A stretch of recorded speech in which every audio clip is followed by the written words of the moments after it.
First of all RTS congratulation to all of you for your recent success. Exam अभी clear हुआ ना तुम लोगों का? यस। चलो हम लोग आज जो सब्जेक्ट स्टार्ट करने वाले हैं, ऑब्वियस उसको कोई इंट्रोडक्शन की जरूरत नहीं है, तुम लोग ऑलरेडी इंटर में पढ़ चुके हो वो subject. That is but GST पढ़ा था ना इंटर में? अच्छा, कुछ लोगों ने तो मेरे से ही पढ़ा था, ऐसा मतलब। यस। चलो। हेलो। हाँ। GST की अगर बात करो स्टार्टिंग में याद तो रहेगा ना तुम लोग को, सब याद है ना GST के बारे में? हेलो। हाँ हाँ हाँ, इंट्रोडक्शन याद है, ऐसा मतलब। ओके। बाकी लोग GST के बारे में सब पता है? अरे इंटर में पढ़ा था ना यार, तो याद रहेगा ना सब, थोड़ा थोड़ा। क्योंकि फाइनल में जो अपना GST है ना, दैट इज तुम लोग का इंटर प्लस एडवांस लेवल पे। तो प्लीज मुझे बोलो, पहले इंटर का जो पढ़ा था वो याद है अकॉर्डिंगली मुझे वैसे स्ट्रेटेजी बनाने के लिए? फुल फॉर्म याद है सर? होपलेस फुल फॉर्म वो सर 2020 में पढ़ा था। ओके। फुल फॉर्म याद है सर, 2020 में पढ़ा था। अपार्ट फ्रॉम फुल फॉर्म और कुछ नहीं? चलो ठीक है, बेसिक से ही जाते हैं, स्क्रैच से जाते हैं। आई एम अज्यूमिंग दैट आपको कुछ आता नहीं है ऐसा मतलब GST का, वैसे ही थोड़ा बहुत पढ़ते हैं।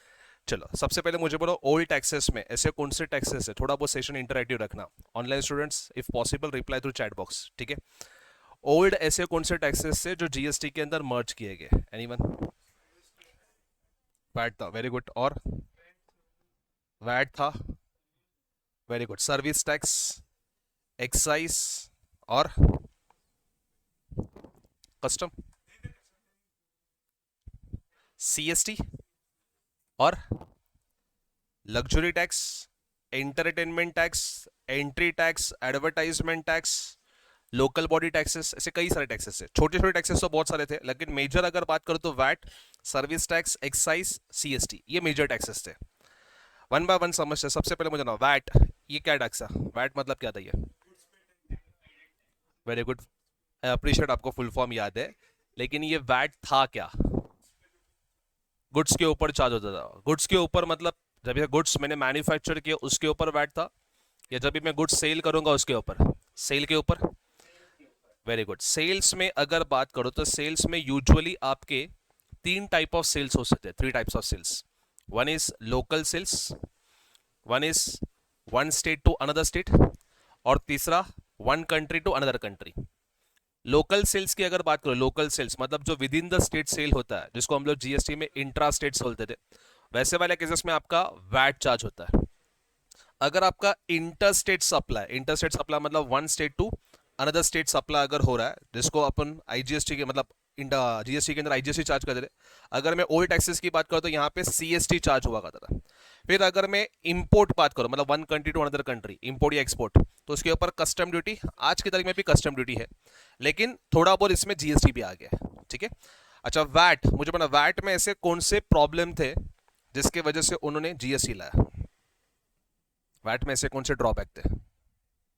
नहीं, वैट में जहां पे पॉसिबल है वहां पे डबल टैक्सेशन था ही नहीं। वैट की अगर बात करो, GST तुम लोग का क्या है? GST is nothing but VAT वाला ही कंसेप्ट है, सेम कॉपी पेस्ट वैट वाला प्रिंसिपल्स उन्होंने GST में कॉपी पेस्ट किया है। सो वैट में डबल टैक्सेशन नहीं होता था। लेकिन वैट अगर बात करो, जैसे मैंने बोला within the state sales हो रहा है, जैसे महाराष्ट्र वाला सप्लायर महाराष्ट्र के अंदर ही गुड सेल कर रहा है, तो वैसे वाले ट्रांजेक्शन के ऊपर कौन सा टैक्स चार्ज किया जाएगा? वैट। तो वैट ये कौन से गवर्नमेंट का रेवेन्यू होगा, सेंट्रल या स्टेट? स्टेट। जैसे महाराष्ट्र गवर्नमेंट की अगर बात करो तो महाराष्ट्र गवर्नमेंट का अपना एम वैट होगा। गुजरात की अगर बात करो तो गुजरात गवर्नमेंट का अपना जी वैट। गोवा गवर्नमेंट की अगर बात करो तो उनका भी अपना जी वैट रहा। मतलब इन शॉर्ट हर एक स्टेट गवर्नमेंट के कहने से अलग अलग वैट लॉस है। हर एक स्टेट गवर्नमेंट के अलग अलग वैट लॉस, मतलब हर एक गवर्नमेंट के रेट्स ऑफ टैक्स भी अलग अलग होंगे। हर एक स्टेट गवर्नमेंट के रेट्स ऑफ टैक्स अलग अलग, तो रिटर्न फाइलिंग के ड्यू डेट्स भी अलग अलग होंगे। So suppose as a businessman if I am operating business in 3 different states, तो कहने से हर एक स्टेट का अलग अलग लॉ मुझे फॉलो करना पड़ेगा। तो वैसे वाले केसेस में एज अ बिजनेसमैन यार मैं बिजनेस करने बैठा हूं, थोड़ी ना ये सब कंप्लायंस करने बैठा हूं। मुझे चाहिए ईज ऑफ बिजनेस। एक ही लॉ बोलो, मैं नॉर्मली यूनिफॉर्मली फॉलो करूंगा। इंडिया है ना यार, एक ही तो लॉ होना चाहिए। तो इसके से इन्होंने GST भी याद रहेगा, तो इनका नारा था वन नेशन वन टैक्स। मतलब अभी आपको मल्टीपल लॉज फॉलो करने की जरूरत नहीं है, फिर भी है, अलग बात है, लेकिन फिर भी गवर्नमेंट ने बोला वन नेशन वन टैक्स के हिसाब से आपको मल्टीपल लॉज फॉलो करने की जरूरत नहीं है, आपको एक कॉमन टैक्स फॉलो करना पड़ेगा, that is but GST. So VAT में ड्रॉबैक मैंने क्या बोला, मल्टीपल गवर्नमेंट के मल्टीपल लॉज थे, उसको ओवरकम करने के लिए बेसिकली ये वैट लाया गया, सॉरी जीएसटी लाया गया। बोलना नहीं 7:30 सकाळी। चलो ये समझा, फर्स्ट वाला समझा वैट वाला, okay. Second, yes second CST guys, बोलो मुझे सीएसटी में ऐसे क्या प्रॉब्लम थे। सीएसटी का पहले फुल फॉर्म बात करो, central sales tax, very good. ये नॉर्मली मुझे पता, सेंट्रल सेल्स टैक्स ये कौन से ट्रांजेक्शन के ऊपर चार्ज होता था, one state to another state, मतलब इंटर स्टेट सेल्स के ऊपर। ये कौन से गवर्नमेंट का रेवेन्यू था, गलत, जरा जरूर जाना तुम लोग ऐसे सर नाम ज्यादा, सो सेंट्रल सेल्स टैक्स मतलब ये सेंट्रल गवर्नमेंट, नहीं बता दो बता, सेंट्रल सेल्स टैक्स मतलब बेसिकली से ये सेंट्रल गवर्नमेंट का रेवेन्यू रहेगा, वैसे नहीं। जैसे example point of view, suppose mister X of Maharashtra mister Y of Gujarat वाले को गुड सप्लाई कर रहा है, तो पहले बोलो दिस इज इंट्रा या इंटरस्टेट, इंटरस्टेट। तो इंटरस्टेट मतलब ऑब्वियसली इसके ऊपर कौन सा टैक्स चार्ज होता था, CST, that is central sales tax. मेरे इस एग्जांपल में मिस्टर एक्स महाराष्ट्र ये होगा अपना सप्लायर स्टेट, और मिस्टर वाई गुजरात ये होगा अपना कंज्यूमर स्टेट, ठीक है। अज्यूम करो वैल्यू ऑफ गुड जो सप्लाई किया 5 लाख रुपीस का गुड्स है, और इसके ऊपर सीएसटी का रेट से एग्जांपल 2% है, तो 5 लाख के ऊपर 2% मतलब कितना आएगा, 10,000। मतलब मिस्टर वाई पेमेंट करने के टाइम पे कितना रुपीस का पेमेंट करेगा, 5,10,000 रुपीस का। अभी 10,000 रुपीस जो कलेक्ट किया है, देखो याद करो थोड़ा बहुत, जीएसटी में जैसे क्रेडिट का कंसेप्ट था, वैट में भी क्रेडिट का कंसेप्ट था, जीएसटी में हम लोग उसको आईटीसी बोलते थे, इनपुट टैक्स क्रेडिट। वैसे सेम वे अज्यूम करो मिस्टर वाई एंड कस्टमर नहीं है, ये फर्दर सप्लाई करने वाला है गुड्स, किसको, अज्यूम करो mister Z of Punjab, mister Z of Punjab, again Gujarat Punjab, बोलो इंट्रा या इंटर, इंटर। 7 लाख रुपीस में गुड्स सप्लाई कर रहा है, फिर से इंटर मतलब सीएसटी चार्ज करेगा at the rate of 2%, 2% 7 lakh के ऊपर मतलब कितना आएगा, 14,000। तो mister Z of Punjab payment करने के टाइम पे कितना रुपीस का पेमेंट करेगा, 7,14,000। अभी सर मिस्टर वाई ये एंड कस्टमर नहीं है, तो ये 10,000 का जो टैक्स पे किया है 10,000 का, और यहां पे कितना रुपीस का टैक्स कलेक्ट करा है, 14। सी अभी मैं बेसिक प्रिंसिपल पे नहीं जाऊंगा, इतना तो पता रहेगा। इनडायरेक्ट टैक्स मतलब burden of payment of tax will be shift from 1% to another person, तो ऑब्वियसली ये पर्सन जो है ये टैक्स किसके ऊपर शिफ्ट करेगा, मिस्टर वाई। मिस्टर वाई अपना टैक्स का बर्डन किसके ऊपर शिफ्ट करेगा, मिस्टर जेड, एंड ऐसे होते जाएगा, फाइनली पूरे टैक्स का बर्डन किसके ऊपर आएगा, कस्टमर्स मतलब कंज्यूमर के ऊपर आएगा। फिर अभी आप बोलो था वाई ने कितना रुपीस का सीएसटी कलेक्ट किया है, 14,000 रुपीस का, क्या 10,000 रुपीस का टैक्स का उसको क्रेडिट मिलेगा या नहीं मिलेगा, बोलो। 14,000 रुपीस का सीएसटी कलेक्ट किया है, सो 10,000 जो पे किया है ना यार, तो वो 10,000 के टैक्स का क्रेडिट मिलेगा या नहीं मिलेगा, ऑनलाइन स्टूडेंट्स प्लीज रिप्लाई, मिलेगा या नहीं मिलेगा, और नहीं मिलेगा तो क्यों नहीं मिलेगा।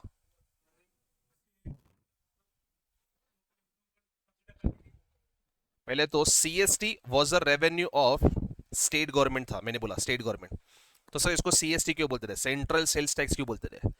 आप देखोगे तो कहना से यहाँ पे 2 स्टेट गवर्नमेंट इन्वॉल्व है, महाराष्ट्र एंड गुजरात।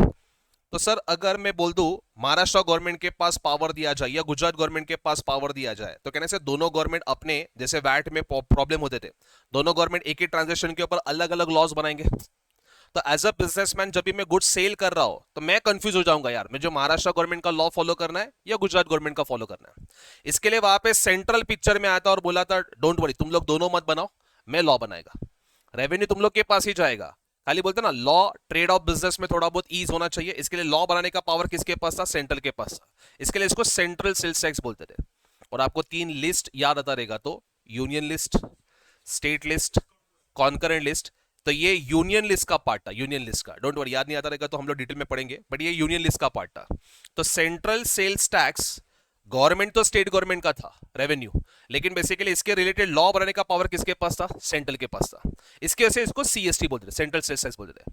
अभी क्वेश्चन ये आता है सर आप बोल रहे हो स्टेट गवर्नमेंट के पास जाएगा, तो कौन से स्टेट गवर्नमेंट के पास जाएगा, Maharashtra that is supplier state या कंज्यूमर स्टेट। देखो ना यहाँ पे कहने से इसने 5,10,000 पेमेंट किया, मतलब ये 10,000 रुपीज का रेवेन्यू कौन से गवर्नमेंट का बन रहा है, महाराष्ट्र। सेम वे इसने टोटल 7,14,000 का पेमेंट किया है, मतलब ये 14,000 रुपीज का रेवेन्यू कौन से गवर्नमेंट का बन रहा है? गुजरात गवर्नमेंट। मतलब CST was a revenue of supplier state, मतलब जिस स्टेट से गुड्स निकलता था उस पर्टिकुलर स्टेट का ये रेवेन्यू था। इसको बोलते हैं ओरिजिन बेस्ड टैक्स। कौन सा बेस्ड टैक्स बोलते हैं इसको? ओरिजिन। ओरिजिन मतलब जहां से गुड्स ओरिजिनेट हुए, जहां से गुड्स निकले, उस गवर्नमेंट को आपको रेवेन्यू शेयर करना पड़ेगा, that is called as origin based tax. Now sir इसमें क्या ड्रॉबैक थे? जैसे एग्जांपल मैंने बोला 10,000 का रेवेन्यू, ये कौन से गवर्नमेंट का था? महाराष्ट्र। ये 14,000 का रेवेन्यू कौन से गवर्नमेंट का है? गुजरात। तो अगर मैं 14,000 को 10,000 के साथ सेट ऑफ करके 4,000 ही पे करूं, इसका मतलब क्या हो रहा है? गुजरात गवर्नमेंट या सपोज महाराष्ट्र गवर्नमेंट अपना 10,000 का रेवेन्यू किसके साथ शेयर करिए? गुजरात गवर्नमेंट के साथ शेयर करिए। जबकि क्या एक स्टेट गवर्नमेंट अपना रेवेन्यू दूसरे स्टेट गवर्नमेंट के साथ कभी भी शेयर करेगी क्या? नहीं। तो ये प्रॉब्लम थे, इसकी वजह से गवर्नमेंट बोलती थी जो भी आपने टैक्स पे किया ना उसका आपको क्या नहीं मिलेगा? क्रेडिट का बेनिफिट मिलेगा ही नहीं। मतलब 10,000 रुपया जो आपने टैक्स पे किया उसका आपको क्या नहीं मिलेगा? क्रेडिट का बेनिफिट देंगे नहीं। और गवर्नमेंट ने सामने से ही बता दिया था कि सेंट्रल सेल्स टैक्स में 2 स्टेट गवर्नमेंट इन्वॉल्व है, दोनों स्टेट गवर्नमेंट को साथ के लेके चलना पॉसिबल ही नहीं होगा। इसके वजह से जो भी आपने सीएसटी के नाम से टैक्स पे किए थे उसका आपको कोई क्रेडिट नहीं मिलेगा। इस रीजन के से प्रैक्टिकल लाइफ में rate of CST was very minimal amount था, मतलब 2% एक्चुअल रेट ही था। वैट में अगर आप देखोगे तो वैट में कभी कुछ गुड्स के ऊपर 12% भी था, कुछ गुड्स के ऊपर तुम लोग का 10% भी था। लेकिन अगर मैं सीएसटी की बात करूं तो सीएसटी में रेट ऑफ टैक्स 2% था। And since rate of tax very nominal amount है, इसके लिए पब्लिक कोई बोलता है ना, ज्यादा ऑब्जेक्शन ले देते हैं। हाँ ठीक है ना, डबल टैक्सेशन है, लेकिन रेट ऑफ टैक्स तुम लोग का 2% ही है। लेकिन वो 2% के इफेक्ट के हिसाब से भी अगर मैं चेन ऑफ ट्रांजेक्शन ऐड करते जाऊं तो वो 2% का इफेक्ट भी भारी गिर जाएगा।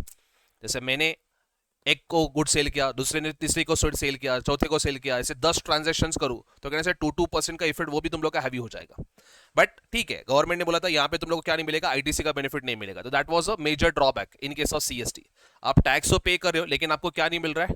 आईटीसी का बेनिफिट नहीं मिल रहा है। That is the first drawback. Second, ये रेवेन्यू मैंने कौन से गवर्नमेंट का बोला? सप्लायर स्टेट का। आप मुझे बोला गवर्नमेंट अपने पास से जब भी टैक्स कलेक्ट करती है, गवर्नमेंट जब भी अपने पास से टैक्स कलेक्ट करती है तो वो टाइम पे अपने को क्या बोलते हैं गवर्नमेंट? कहने से ये रेवेन्यू मतलब ये जो टैक्स कलेक्ट किया है ये आपके बेनिफिट के लिए यूज किया जाएगा। अरे यस और नो, तुम लोग ने भी टैक्स पे किया रहेगा कभी ना कभी। गवर्नमेंट नॉर्मली अगर मोदी जी भी स्पीच सुने रहेंगे या नितिन गडकरी जी स्पीच सुने रहेंगे, ये इंफ्रास्ट्रक्चर डेवलपमेंट हो रहा है, ये हो रहा है, वो हो रहा है, तो कहना से बेसिकली गवर्नमेंट अपने बेनिफिट के लिए पैसा यूज करती है। तो यहाँ पे खुद को मिस्टर वाई की जगह पे रख के देखो ना यार। मिस्टर वाई ऑफ गुजरात वाला बंदा कितना रुपीज का टैक्स पे करा है? 10,000। So if you are a Gujarat person, मतलब आप गुजरात में लोकेटेड हो, वहां से आप 10,000 का टैक्स पे कर रहे हो। So what do you expect? ये 10,000 का आपने जो टैक्स अपने पॉकेट से पे किया है वो 10,000 कौन से डेवलपमेंट के लिए यूज होना चाहिए? महाराष्ट्र गवर्नमेंट डेवलपमेंट के लिए या गुजरात गवर्नमेंट डेवलपमेंट के लिए? ऑब्वियसली गुजरात ना यार। मिस्टर वाई ऑफ गुजरात वाला बंदा अगर वो वहां से टैक्स पे कर रहा है तो as a citizen of Gujarat what he will expect कि नॉर्मली मेरा जो रेवेन्यू है वो ऑब्वियसली कौन से स्टेट के डेवलपमेंट के लिए यूज होना चाहिए? गुजरात। पता चलो गुजरात में रोड बिड कुछ नहीं है, सब पैसा महाराष्ट्र में यहाँ पे खींच लिया जा रहा है और महाराष्ट्र गवर्नमेंट का डेवलपमेंट हो रहा है। तो as a person of Gujarat citizen obviously मैं एक्सपेक्ट करूंगा कि गुजरात डेवलपमेंट के लिए पैसा यूज हो। मतलब यूजुअली आपका टैक्स जो है वो कौन से गवर्नमेंट के साथ शेयर होना चाहिए था? गुजरात गवर्नमेंट, मतलब डेस्टिनेशन के हिसाब से। लेकिन ये कौन से गवर्नमेंट के साथ शेयर होता था?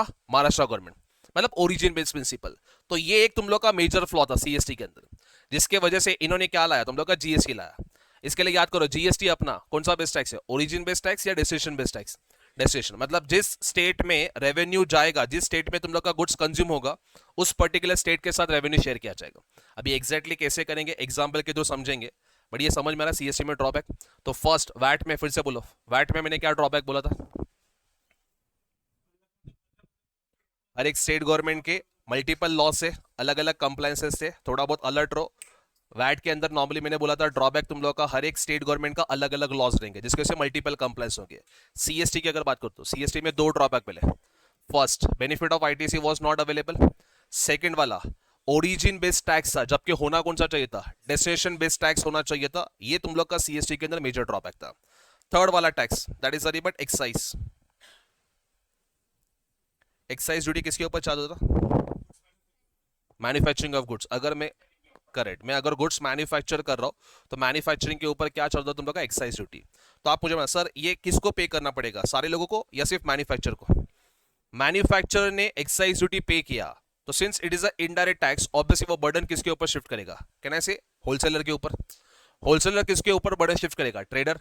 ट्रेडर फाइनली गुड्स किसके ऊपर शिफ्ट करेगा बर्डन, कस्टमर।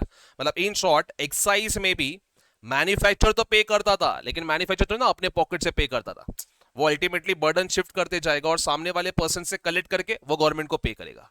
तो मैन्युफैक्चर तो सर एक्साइज ड्यूटी का क्रेडिट ले पाएगा, लेकिन होलसेलर, ट्रेडर या तो फिर अदर बीच में जो इंटरमीडिएट्स रहेंगे वो लोग नॉर्मली उस टैक्स का क्रेडिट नहीं ले पाते थे। क्यों? क्योंकि excise duty was a revenue of which government, central government. Excise duty जो था वो रेवेन्यू कौन से गवर्नमेंट का, सेंट्रल गवर्नमेंट। तो सेंट्रल गवर्नमेंट ऑब्वियसली इसका ना तुम लोग को क्रेडिट जो मिलता था जिसको बोलते हैं सेनवैट क्रेडिट, सीसी, क्या बोला मैंने, सेनवैट क्रेडिट। तो सेनवैट क्रेडिट का बेनिफिट सिर्फ और सिर्फ सेनवैट क्रेडिट लायबिलिटी के सामने सेट ऑफ होता था। सेनवैट क्रेडिट का क्रेडिट सिर्फ और सिर्फ सेनवैट क्रेडिट के लायबिलिटी के सामने यूज होता था। तो मुझे सेनवैट क्रेडिट क्या मैं वैट के लायबिलिटी के सामने सेट ऑफ करूंगा, नहीं। क्या सेनवैट क्रेडिट मैं नॉर्मली अपने सीएसटी के लायबिलिटी के सामने यूज करूंगा, नहीं। सेनवैट क्रेडिट जो है वो सिर्फ और सिर्फ सेनवैट क्रेडिट के लायबिलिटी के सामने यूज होता। तो अगेन सर यहाँ पे क्रेडिट ले ही नहीं पाते ना, क्योंकि ट्रेडर और इन लोग का लायबिलिटी है ही नहीं। तो इसके से वो लोग आईटीसी का बेनिफिट भी, मतलब बोलते ना सेनवैट क्रेडिट का बेनिफिट ले ही नहीं पाते थे, जिसके से सम एक्सटेंट तक वो भी बोल सकते कि डबल टैक्सेशन होता था। तो एक्साइज में प्रॉब्लम कुछ नहीं था, लेकिन सिर्फ और सिर्फ मैन्युफैक्चरिंग ट्रांजैक्शन के ऊपर चार्ज किया, जिसके से होलसेलर, ट्रेडर ये बेचारे उस सेनवैट क्रेडिट का बेनिफिट ले ही नहीं पाते थे। इसके से सॉर्ट ऑफ तुम लोग का डबल टैक्सेशन होता था। फिर नेक्स्ट अगर बात करो सर्विस टैक्स, मुझे मैं service tax it was a revenue of which government, service tax was a revenue of which government, central या स्टेट गवर्नमेंट, बोलो मेरे को क्या पता, तुम लोग बोलो। Service tax was a revenue of which government, central government या स्टेट गवर्नमेंट? ऑनलाइन स्टूडेंट्स बोलो जरा, Binal, Aashna, Ali. Service tax was a revenue of which government, central या स्टेट? पहले कंफर्म कर लो। Both. Service tax was a revenue of again central government. आपको service tax की history पता है तुम लोग को? 1991 में जब ये न्यू इंडस्ट्रियल पॉलिसी आया था, एलपीजी, लिबरलाइजेशन, प्राइवेटाइजेशन, ग्लोबलाइजेशन, 1991 में, तभी कहने से गवर्नमेंट ने प्राइवेट सेक्टर जो है वो फॉरेन इन्वेस्टमेंट्स के लिए ओपन किया था। मतलब इंश्योरेंस सेक्टर बोलो, बैंकिंग सेक्टर बोलो, ये सब फॉरेन इन्वेस्टमेंट्स के लिए ओपन किया गया था 1991 में, जब ये मनमोहन सिंह अपने फाइनेंस मिनिस्टर थे। वो टाइम पे बहुत सारे फॉरेन इन्वेस्टमेंट्स इंडिया में आने लग गए थे, और तभी 1992 में स्कैम भी हुआ था, क्योंकि बेसिकली सर इतने खासे इन्वेस्टमेंट आ रहे थे जिसके से लग रहा था कि इंडियन इकोनॉमी अच्छी खासी चलेगी, इसके लिए बुल मार्केट चल रहा था। लेकिन बाद में हर्षद माता के स्कैम के हिसाब से नॉर्मली वो तुम लोग का बेयर मार्केट हो गया। तो चलो स्टॉक मार्केट छोड़ दो, 1991 की बात करते हैं। सो 1991 में न्यू इंडस्ट्रियल पॉलिसी आने की वजह से बेसिकली क्या हुआ था, बहुत सारे फॉरेन इन्वेस्टमेंट्स इंडिया में आने लगे थे। तो गवर्नमेंट को ऐसा लग रहा था कि यार गुड्स इंडस्ट्री को तो टारगेट कर लिया है, सर्विस इंडस्ट्री ऐसी है जहां पे नॉर्मली हम लोग क्या कर सकते हैं, एक टैक्स लगा सकते हैं जहां पे अच्छा खासा हम लोग का रेवेन्यू सोर्स ऑफ इनकम हो सकता है। इसके लिए 1994 के बजट के अंदर, जब भी फाइनेंस एक्ट 1994 का बजट इंट्रोड्यूस हो रहा था, 1994 के बजट के अंदर इन्होंने 3 सर्विसेज नोटिफाई कर दिए, जहां पे बोला कि ये 3 सर्विसेज के ऊपर आपको क्या देना पड़ेगा, सर्विस टैक्स देना पड़ेगा। अगर मैं डिटेल में जाऊं तो मनमोहन सिंह ने एक बेसिकली कमेटी अपॉइंट की थी, जे ईरानी कमेटी, उन लोग को नॉर्मली, और डॉक्टर राजा चेलैया कमेटी, इन लोग ने अपने रिपोर्ट सबमिट किए थे। उस रिपोर्ट के बेसिस के ऊपर उन्होंने टोटल 3 सर्विसेज नोटिफाई की थी जो उस वक्त की लग्जरियस सर्विसेज थी। जैसे टेलीकम्युनिकेशन सर्विसेज आज की तारीख में कॉमन है, लेकिन वो टाइम पे तुम लोग का अलग था। देखो ना, पीसीओ काला लाल वाला ऐसा पीसीओ आता था, कॉइन डाल के फोन करते थे। तो सर टेलीकम्युनिकेशन सर्विसेज वो टाइम पे तुम लोग का एक चार्ज किया था। Second, non life insurance services. Non life मतलब अगर आपने स्टॉक का इंश्योरेंस लिया है, बिल्डिंग का इंश्योरेंस लिया है, कार का इंश्योरेंस लिया है, तो नॉन लाइफ इंश्योरेंस के ऊपर तुम लोग का जीएसटी आता था। और थर्ड वाला स्टॉक ब्रोकर सर्विसेज, मतलब इन्वेस्टमेंट थोड़ा बहुत पीक पे गया था, इसके लिए स्टॉक ब्रोकर सर्विस में नोटिफाई किया था। ये 3 सर्विसेज के ऊपर गवर्नमेंट ने, बोलते ना 1994 में तुक्का मार के बोला कि चलो ये 3 सर्विस के ऊपर भी जीएसटी लगाएंगे। अभी ये 3 सर्विसेज के लिए कहां पे सेपरेट से एक्ट नोटिफाई करेंगे, इसके लिए इन्होंने फाइनेंस एक्ट 1994 के अंदर ही क्या कर दिया, ये 3 सर्विसेज को नोटिफाई कर दिया। क्या गवर्नमेंट के पास ऐसा पावर है कि सर नॉर्मली हम लोग के पास कोई एक्ट नहीं है फिर भी हम लोग टैक्स चार्ज कर सकते हैं? Answer is yes. Union list में याद करो एक एंट्री नंबर 97 है, रेसिडुअल एंट्री। यूनियन लिस्ट में एक एंट्री नंबर 97 है जो बोलता है जो भी टैक्सेस 82 से लेके 92 में 96 में कवर नहीं होते वो लोग taxes residual entry through introduce कर सकते हैं, एंट्री नंबर 97 के थ्रू। इसी एंट्री का रेफरेंस लेके उन्होंने ये 3 सर्विसेज नोटिफाई किए थे। कौन से 3 सर्विसेज बोले थे जब लोग? फर्स्ट वाला कौन सा था? टेलीकम्युनिकेशन सर्विसेज, दूसरा वाला नॉन लाइफ इंश्योरेंस सर्विसेज, तीसरा वाला stock broking services. You will get surprise 94-95 के ईयर में इन तीन सर्विसेज से इनका अराउंड 548 करोड़ के आसपास कलेक्शन हुआ था। मतलब तुक्का मारा था, लेकिन कलेक्शन कितना हुआ था? 548 करोड़ का कलेक्शन हुआ था। तो कहने से सर तीन सर्विसेज के ऊपर 548 करोड़, गवर्नमेंट है लालच बढ़ेगा। नेक्स्ट बजट के अंदर और फिर से फाइनेंस एक्ट 1994 के अंदर और तीन चार सर्विसेज डाल दिए। मतलब ये सर्विसेज एड ऑन करते गए टिल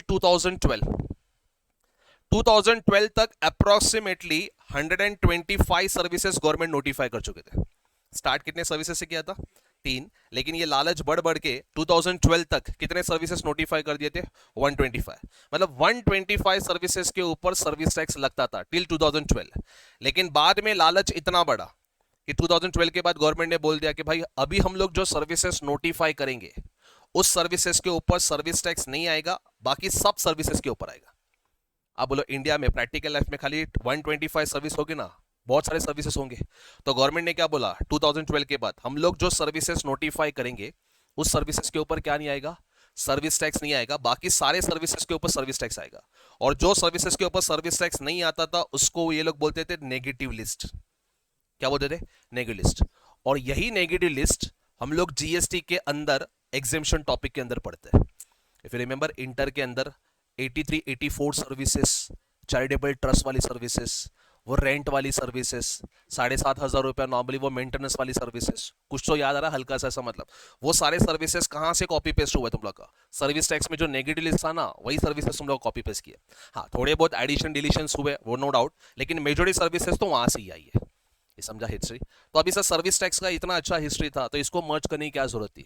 अभी अज्यूम करो as a chartered accountant, suppose 2017 को जीएसटी है अपना, इसके पहले 2015 में सपोज मैंने कोई गुड्स परचेस किया, गुड्स सपोज मैंने ऑफिस के लिए एसी परचेस किया, तो अब ऑफिस के लिए एसी परचेस किया तो मैंने इसके ऊपर क्या पे किया रहेगा 2015 में?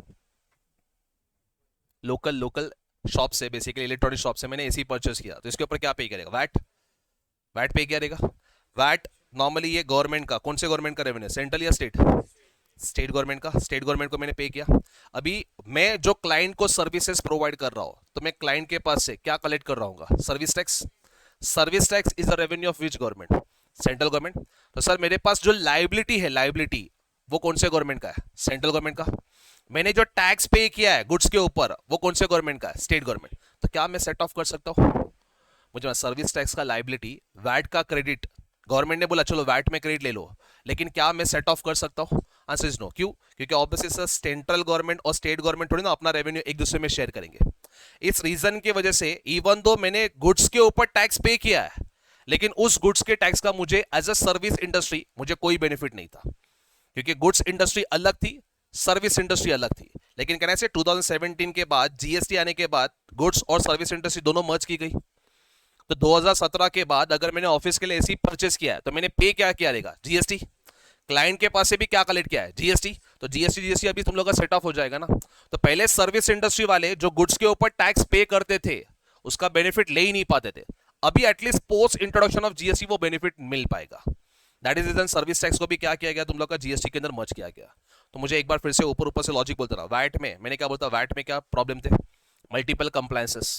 सेकंड वाला सीएसटी के अंदर दो रीजन बता मैंने, एक तो ओरिजिन बेस्ड टैक्स था और second because of lack of ITC double taxation होता था। थर्ड वाला एक्साइज। एक्साइज मैन्युफैक्चरिंग के ऊपर चार्ज होता था, लेकिन सिर्फ और सिर्फ मैन्युफैक्चर पे करता था। But again wholesaler, distributors, retailers ये लोग नॉर्मली उस सेनवेट किट का क्या नहीं ले पाते थे? बेनिफिट नहीं ले पाते थे। फिर फोर्थ वाला सर्विस टैक्स। सर्विस टैक्स में क्या ड्रॉबैक थे? बेसिकली सर्विस इंडस्ट्री अलग थी, गुड्स इंडस्ट्री अलग थी। तो सर्विस इंडस्ट्री वाले जो गुड्स के ऊपर टैक्स पे करते थे उस टैक्सेस का वो लोग क्या नहीं ले पाते थे? बेनिफिट नहीं ले पाते थे, क्रेडिट नहीं ले पाते थे। इसकी वजह से बेसिकली इन लोग ने सर्विस टैक्स को भी क्या कर दिया तुम लोग का? जीएसटी के अंदर मर्ज कर दिया। ये लॉजिक समझा तुम लोग को? इतना लिखो ना, फटाफट लिखो पहले हेडिंग दो, इंट्रोडक्शन ऑफ जीएसटी बोलना। हम्म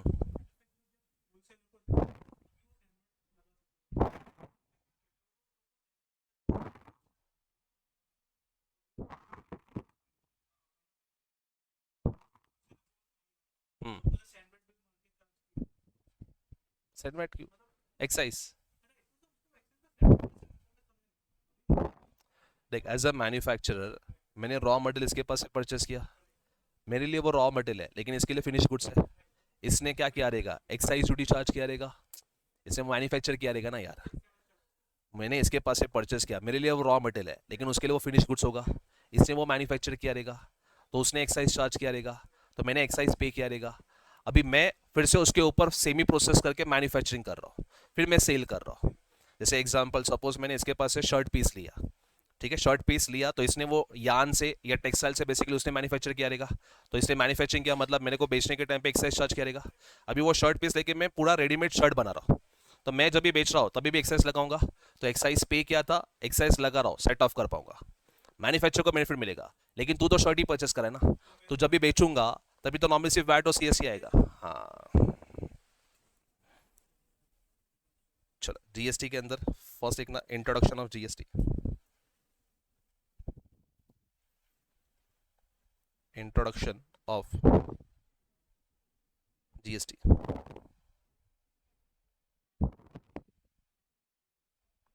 introduction of GST. Service tax में क्रेडिट मिलता था ना, सर्विस टैक्स में भी क्रेडिट मिलता था। टू बी मोर प्रिसाइज, जो सैंडवाइट क्रेडिट था ना, सैंडवाइट क्रेडिट सीसी जिसको बोलते थे, वो एक्साइज का as well as service tax का मिलता था, क्योंकि दोनों भी थे किसके, रेवेन्यू सेंट्रल गवर्नमेंट के था ना। तो एक्साइज जो आपने पे किया उसका भी सैंडवाइट क्रेडिट मिलता था, सर्विस टैक्स जो आपने पे किया उसका भी तुम लोग को सैंडवाइट क्रेडिट मिलता था। लेकिन आप मुझे मतलब सर्विस इंडस्ट्री ऑल टुगेदर अलग है, गुड्स इंडस्ट्री अलग है, तो वैसे वाले केसेस में मैं अगर सर्विस टैक्स में हूं तो मैं सैंडवाइट क्रेडिट का बेनिफिट सिर्फ और सिर्फ सर्विसेज के अगेंस्ट ही क्लेम कर पाऊंगा, मैं थोड़ी ना गुड्स के अगेंस्ट क्लेम कर पाऊंगा। बिंग सर्विस इंडस्ट्री मैं सिर्फ और सिर्फ सर्विसेज के अगेंस्ट बेनिफिट ले पाऊंगा। हाँ, लेकिन अगर मुझे पूछोगे सैंडविच किट किस चीज का था, तो तुम लोग का सर्विसेज का भी था, और जो एक्साइज गुड्स मैन्युफैक्चर करते थे उसका भी तुम लोग को सैंडविच किट मिलता था। फर्स्ट एक ना वैट,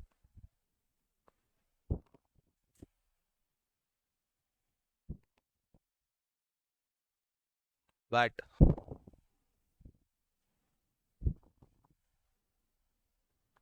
तो मुझे बोलो आज की तारीख में वैट सीएसटी एक्साइज है या नहीं है? है, क्योंकि याद करो कुछ ऐसे प्रोडक्ट्स है, करेक्ट, कुछ ऐसे प्रोडक्ट्स है जो जीएसटी के स्कोप से अभी भी बाहर है। कौन से? पेट्रोलियम प्रोडक्ट्स है, फिर उसके बाद में alcoholic liquor for human consumption है, इलेक्ट्रिसिटी है। तो अभी भी ऐसे प्रोडक्ट्स है जो जीएसटी के स्कोप से बाहर है, तो उसके ऊपर आज की तारीख में भी ये ओल्ड टैक्सेस के हिसाब से टैक्स चार्ज किया जाता है। मतलब सपोज अगर मैं पेट्रोकेमिकल प्रोडक्ट्स मैन्युफैक्चर करता हूँ, प्रोसेसिंग करता हूँ, तो उसके ऊपर मुझे एक्साइज पे करना पड़ेगा।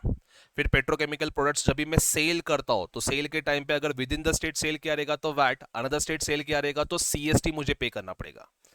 तो मतलब ऐसे मत समझो कि सर ओल्ड टैक्सेस पूरे स्क्रैप हो गया, अभी भी कुछ गुड्स है जहां पे ऊपर ओल्ड टैक्सेस के हिसाब से तुम लोग का टैक्स चार्ज किया जाता है। So charge VAT was charge on intra state, VAT was charge on intra state sale of goods, VAT was charge on intra state sale of goods,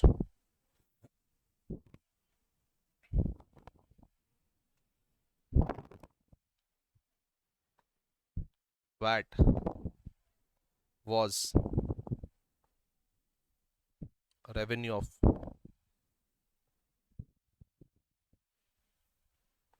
state government, VAT was revenue of state government. Third,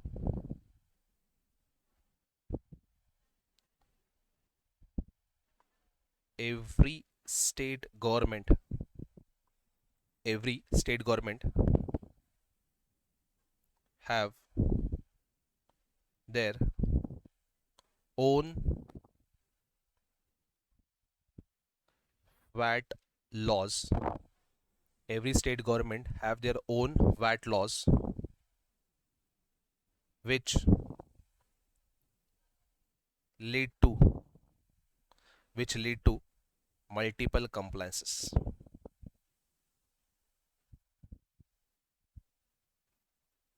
VAT में खाली यही एक drawback था, otherwise GST अपना VAT ही है, but ये multiple compliances का वैट के अंदर ड्रॉबैक था।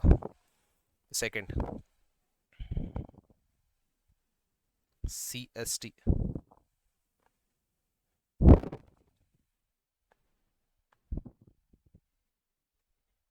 Central sales tax, central sales tax was charged on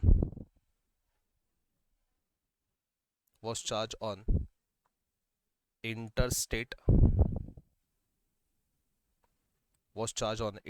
sale of goods. Central sales tax was charged on interstate sale of goods. Second,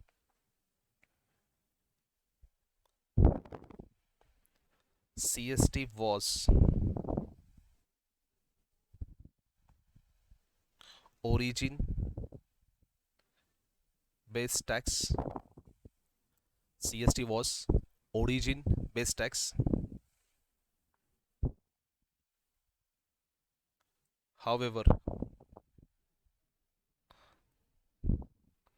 However, many countries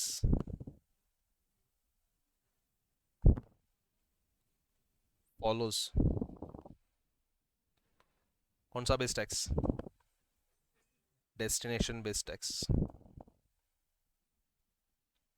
Many countries follows destination based tax.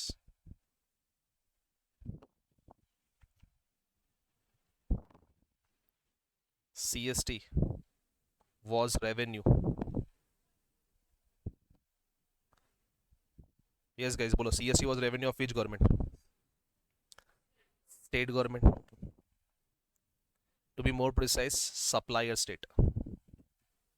Supplier state का revenue था.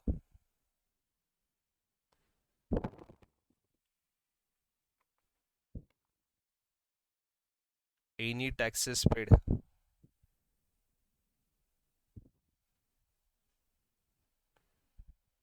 in the form of CST. Any taxes paid in the form of CST. क्या eligible for credit or not eligible for credit?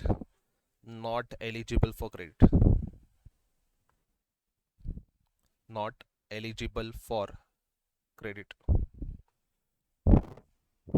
ठीक है. फिर third,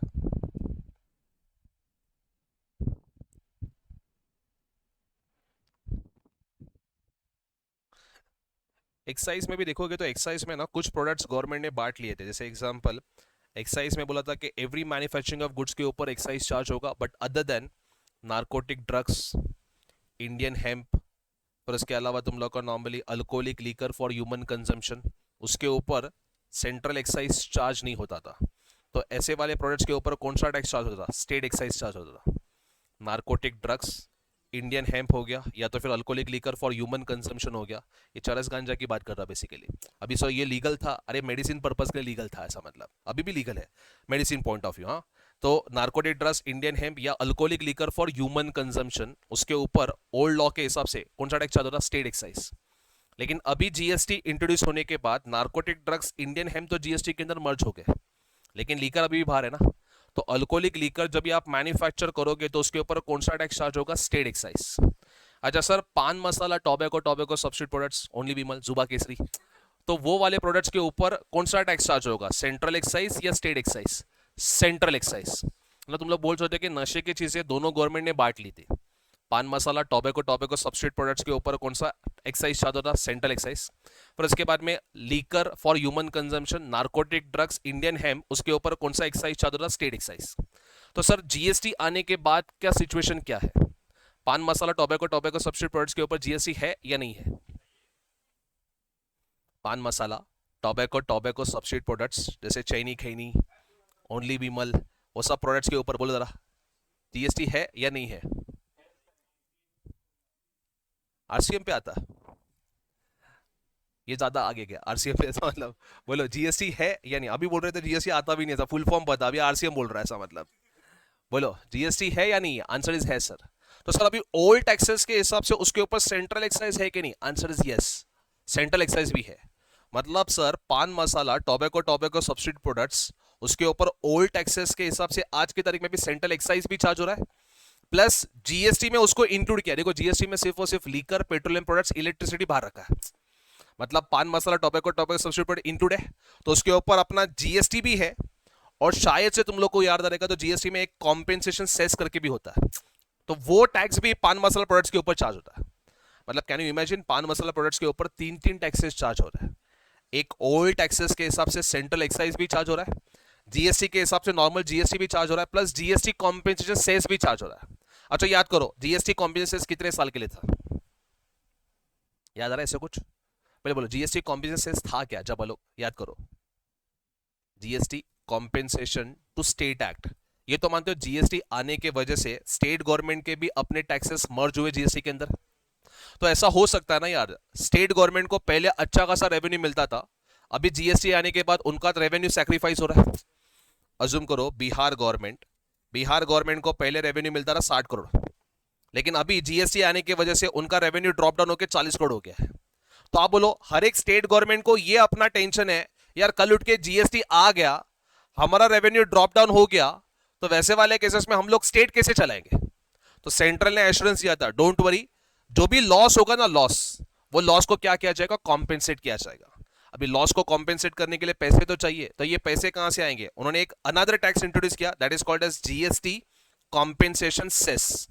कौन सा tax introduce किया? GST compensation cess. We should remember cess is for specific purpose ना यार, जैसे इनकम टैक्स में एचईसी था, हेल्थ एंड एजुकेशन सेस, तो वो हेल्थ एंड एजुकेशन किस पर्पस के लिए? हेल्थ एंड एजुकेशन पर्पस के लिए। सेम वे यहां पे भी जो जीएसटी चार्ज किया जा रहा है, जीएसटी कॉम्पेंसेशन, वो सिर्फ और सिर्फ किसके लिए चार्ज किया जा रहा है? To compensate state government. मतलब स्टेट गवर्नमेंट को जो रेवेन्यू लॉस हो रहा है, वो रेवेन्यू को कॉम्पेंसेट करने के लिए टैक्स चार्ज किया जाएगा, that is called as GST compensation. तो ये कौन से प्रोडक्ट के ऊपर चार्ज किया जाता है? वही तुम लोग के फेवरेट प्रोडक्ट्स, पान मसाला, टोबैको सब्स्टिट्यूट प्रोडक्ट्स है। फिर इसके बाद में एरिएटेड ड्रिंक्स, मतलब सॉफ्ट ड्रिंक्स के ऊपर चार्ज किया जाता है।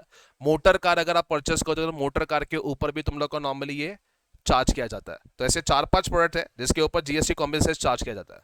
अच्छा, स्टार्टिंग में तो गवर्नमेंट ने बोला था कि हम लोग इसको ना सिर्फ 5 साल तक चार्ज करेंगे, मतलब जब से हम लोग ने इंट्रोड्यूस किया है, मैक्सिमम कितने साल के लिए चार्ज करेंगे? 5 ईयर्स। तो बोला जीएसटी आया कभी? 1 जुलाई 2017, लगाओ 5 साल का हिसाब, कहने से 30 जून 2022 को खत्म हो गया है।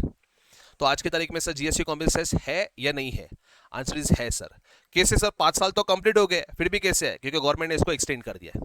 मतलब स्टेट गवर्नमेंट ने आर्ग्यूमेंट किया, अरे 2 साल तो कोविड ही चला, 2 साल में कोविड चला, तो ऑब्वियसली उसमें तो हम लोग को बिजनेस मिला ही नहीं, हम लोग को रेवेन्यू मिला ही नहीं, तो इसके से इसको अभी फॉर द टाइमिंग क्या कर दिया तुम लोग का? एक्सटेंड किया गया। अभी कितना एक्सटेंड करते जाएंगे भगवान जाने, लेकिन एक्सटेंड किया हुआ है। तो ऑब्वियसली सर इससे जो रेवेन्यू मिलेगा वो रेवेन्यू जनरल पर्पस के लिए नहीं, किस पर्पस के लिए यूज किया जाएगा? To compensate state government. तो मतलब एनालिसिस पॉइंट ऑफ व्यू, पान मसाला प्रोडक्ट्स के ऊपर कौन से टैक्सेस लगते हैं? सेंट्रल एक्साइज लगता है, फिर जीएसटी लगता है, फिर जीएसटी कॉम्पेंसेशन सेस भी लगता है, मतलब 3 टैक्सेस लगते हैं। कैलकुलेशन कैसे होगा वैसे होगा, मतलब पूरा वैल्यू ऑफ सप्लाई में पढ़ लेंगे, लेकिन इसके ऊपर 3 टैक्सेस चार्ज होंगे। अच्छा, लीकर के ऊपर समझा तो बोलो मुझे, लीकर के ऊपर कितने टैक्सेस चार्ज होंगे? अल्कोहलिक लीकर के ऊपर एक तो ऑब्वियसली स्टेट एक्साइज, और जब भी बेचोगे तभी वैट, खाली 2 ही टैक्सेस चार्ज होंगे। पेट्रोलियम प्रोडक्ट्स सेम, अगेन जब भी मैन्युफैक्चर किया रहेगा तभी सेंट्रल एक्साइज, सेम नहीं सेंट्रल एक्साइज, और उसके बाद में बेचोगे तभी विद इन द स्टेट बेचा रहेगा तो वैट, अनदर स्टेट में बेचा रहेगा तो सीएसटी। ये समझ में आता है? इलेक्ट्रिसिटी, मुझे इलेक्ट्रिसिटी जब भी तुम लोग मैन्युफैक्चर करोगे, इलेक्ट्रिसिटी में मैन्युफैक्चर होती है ना, तो मैन्युफैक्चर करोगे तो उसके ऊपर कौन सा टैक्स आएगा? स्टेट ड्यूटीज आएगा। अगर आपका घर का भी बिजली का बिल देखोगे, देखो पीछे यूनिट कंजम्पशन के बेसिस के ऊपर अपनी ड्यूटी लगती है, तो स्टेट का ड्यूटी लगेगा, और उसके ऊपर जीएसटी नहीं आएगा। क्यों नहीं आएगा? क्योंकि ऑलरेडी वो जीएसटी के स्कोप से क्या रखा है तुम लोग का? बाहर रखा हुआ है। यहां से समझ में आता है? अच्छा sir, Indian hemp, narcotic drugs, उसके ऊपर क्या आएगा? जीएसटी, क्योंकि वो तो जीएसटी में इंक्लूड किया ना यार, तो उसके ऊपर सिर्फ और सिर्फ कौन सा टैक्स आएगा तुम लोग का? जीएसटी आएगा। ओल्ड टैक्सेस के हिसाब से टैक्स नहीं आएगा तुम लोग का, ठीक है? तो लिखो एक्साइज,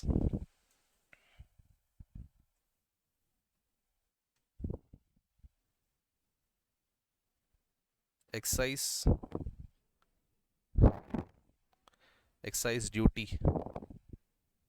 चार्ज ऑन। ये यूजुअली मुझे डिफरेंस पता ना गाइस, ये मैंने ड्यूटी लिखा है, ड्यूटी और टैक्स में डिफरेंस क्या है?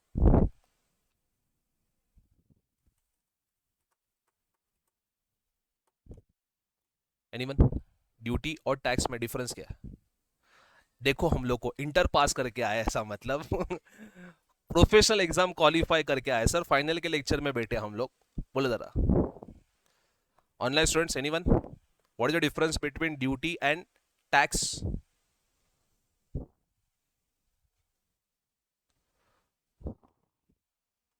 Anyone? हाँ शाकिब अली, क्या हुआ? No idea sir. देख बाकी टाइम पे ऐसा मतलब बात करेगा, इधर अभी मैसेज में लिख रहा है no idea. Tanushree, Sanket, Ravindra, what is the difference between duty and tax? तो ये तुम लोग को होमवर्क रहेगा, आज तुम लोग को एनालिसिस करना है ड्यूटी और टैक्स में डिफरेंस। क्या क्या ड्यूटी क्या?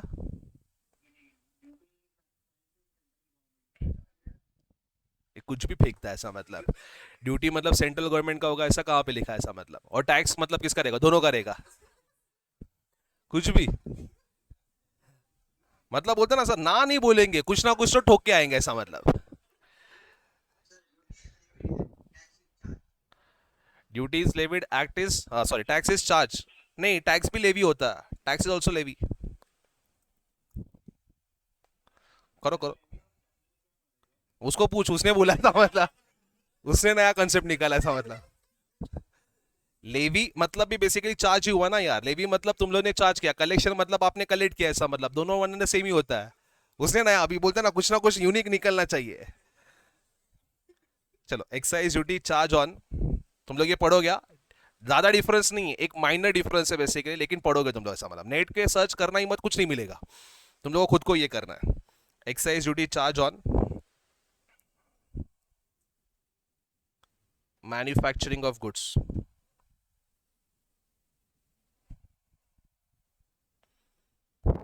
excise duty charge on manufacturing of goods.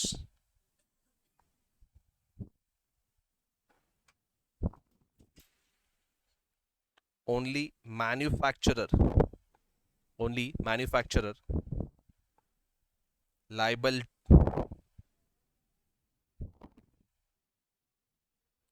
for payment of excise duty and eligible for credit. Only manufacturer liable for payment of excise duty and eligible for credit. ठीक है? Fourth, service tax.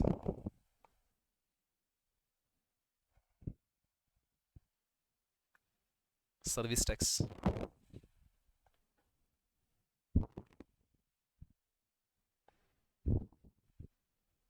Service tax charge on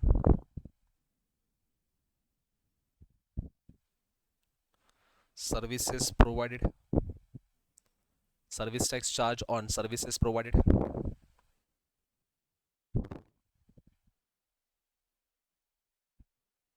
Service tax was revenue of central government. Service tax was revenue of central government. Third, before introduction of GST, before introduction of GST, before introduction of GST, goods and service industry,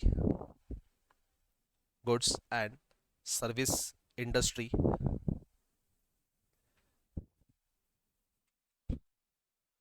was different.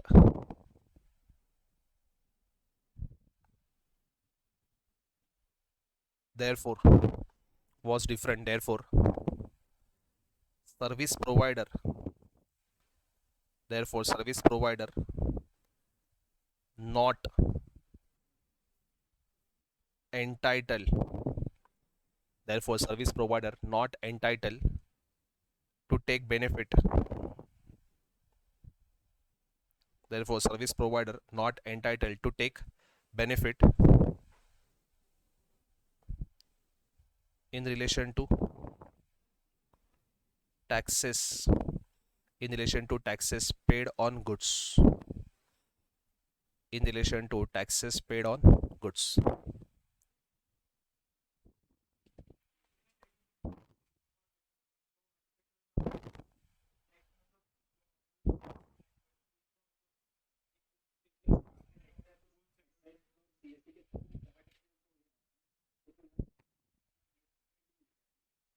कौन से product के ऊपर?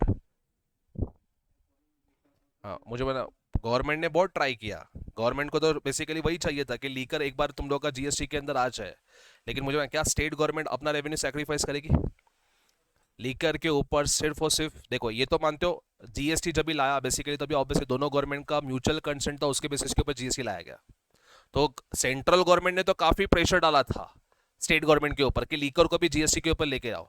लेकिन state government was not ready to share their revenue with central government on liquor products. इसके वजह से liquor को क्या रखा है, बाहर रखा है, इसका मतलब। इसके लिए तो देखना, पेट्रोलियम प्रोडक्ट्स के ऊपर बोला हुआ है। देखो पेट्रोलियम प्रोडक्ट्स के ऊपर दोनों को फायदा है। अगर आप पेट्रोलियम प्रोडक्ट्स का स्ट्रक्चर देखोगे, उसके ऊपर सेंट्रल एक्साइज भी चार्ज होता है, स्टेट एक्साइज भी चार्ज होता है। तो कल उठ के अगर पेट्रोलियम प्रोडक्ट्स जीएसटी में आ गए तो उसके ऊपर सिर्फ एक ही कॉमन टैक्स चार्ज होगा, जीएसटी।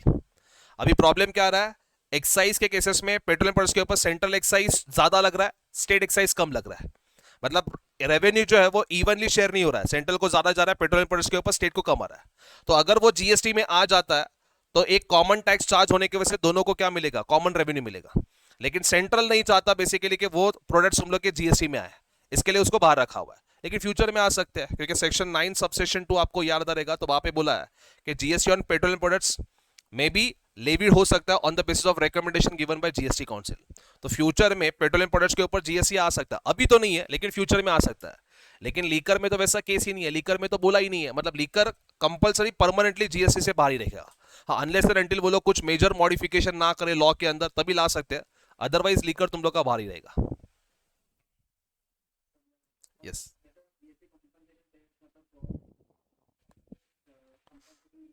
हाँ हाँ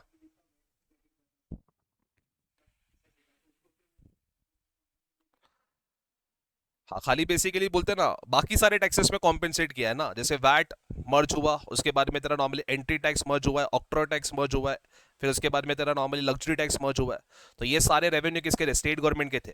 तो अगर स्टेट गवर्नमेंट को लॉस हो रहा है तो वो लॉस को खाली कॉम्पेंसेट किया जाएगा। अभी कैसे किया जाएगा, उसका मैकेनिज्म क्या होगा, वो उस टॉपिक में पढ़ लेंगे सब, मतलब। यस। चलो नेक्स्ट वाला देखो। थोड़ा बहुत तो पता रहेगा मुझे, बना इंट्रास्टेट सप्लाई, इंटरस्टेट सप्लाई पता है? Very good. इंट्रास्टेट सप्लाई क्या होता है? बिजनेस स्टेट कौन से टैक्सेस चार्ज होता है इंट्रास्टेट सप्लाई में? CGST and SGST. यूटीजीएसटी को थोड़ा बहुत बाहर रखते हैं थोड़ा फॉर द टाइमिंग। सीजीएसटी और एसजीएसटी था इंटरस्टेट सप्लाई में। अच्छा, तुम लोग ने इंटर में पढ़ा रहेगा sir, IGST is the revenue of which government? अच्छा चलो, CGST is revenue of which government? CGST is the revenue of which government? Central. CGST मतलब central government. Very good. SGST is revenue of which government? State sir. SGST मतलब state. IGST बता कैसे करते?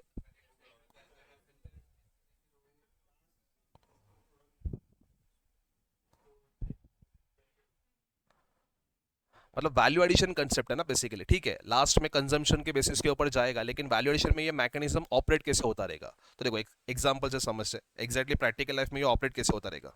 जैसे assume करो mister A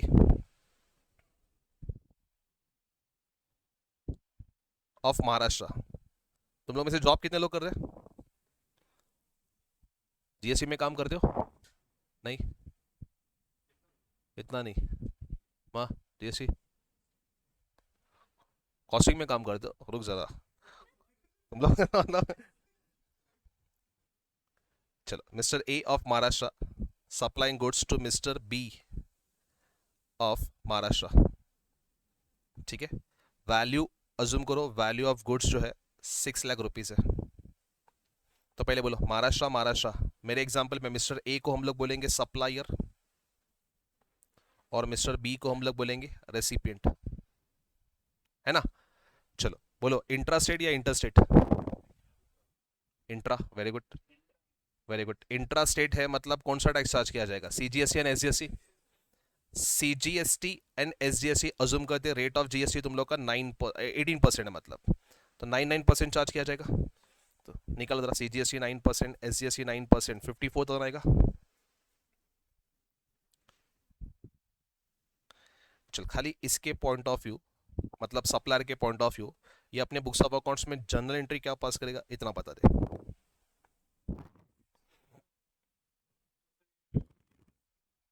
sales किया है, credit sales नहीं, अज्यूम करो कैश सेल्स है। चलो मैं बोलता हूँ, बेसिकली तुम लोग खाली हाँ बोला ऐसा मतलब, ठीक है, क्योंकि पूछे जाऊंगा अलग अलग अमेंडमेंट लाएंगे। देखो यहाँ पे सबसे पहले नॉर्मली गुड्स सेल क्या मतलब पैसा मिला रहेगा, तो मतलब बैंक अकाउंट। मैं अज्यूम करो कैश सेल्स है, क्रेडिट सेल्स नहीं है। अगर क्रेडिट सेल्स होता तो ऑब्वियसली डेटर्स आएगा, मतलब मिस्टर बी का नाम आएगा। सो बैंक अकाउंट डेबिट, ठीक है। अभी इसका टोटल होना 6 लाख प्लस 54,000 कितना आएगा, 7,08,000। यस 7,08,000। मतलब ये तो कंफर्म है कि 7,08,000 रुपीज मुझे सामने वाले कस्टमर के पास से मिलने वाला है, ठीक है। फिर टू सेल्स, सेल्स में कितना डालोगे, 7,08,000 नहीं, सेल्स मेरा कितना वैल्यू का है, 6 लाख रुपीज का है सर, 6 लैक्स।